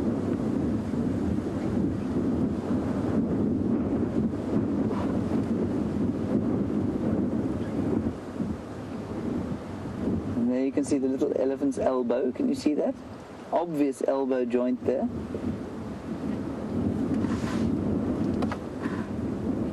Oh, this is spectacular.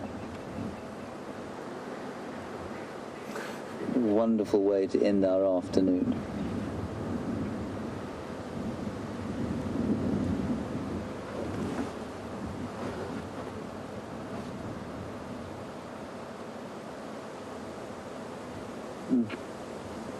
I can actually even hear the slurping noises little one's making.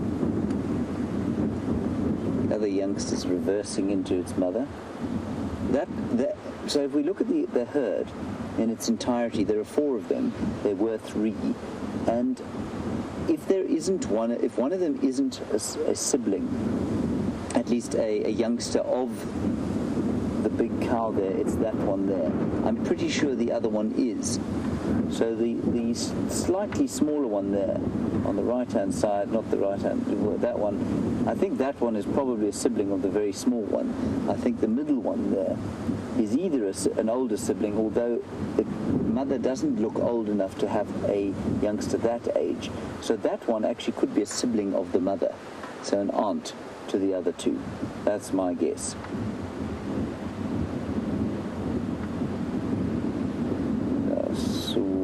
That little thing is. Trunk almost useless at this stage. And much easier.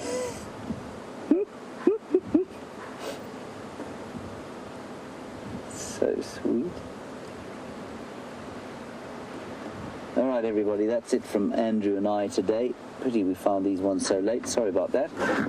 Big thank you to all of you for your wonderful questions and comments. As always, you really do make some of these quieter drives just fantastic learning experiences for me, and I thank you for that. Thanks for watching, and we're going to hand you back to Jamie and Brian for the last few minutes. A big thank you first to Kirsty and to Geraldine, whose birthday it is tomorrow in the final control. Thank you, Andrew, for your efforts. Well done. It's back to Jamie and Brian, and we'll see you tomorrow.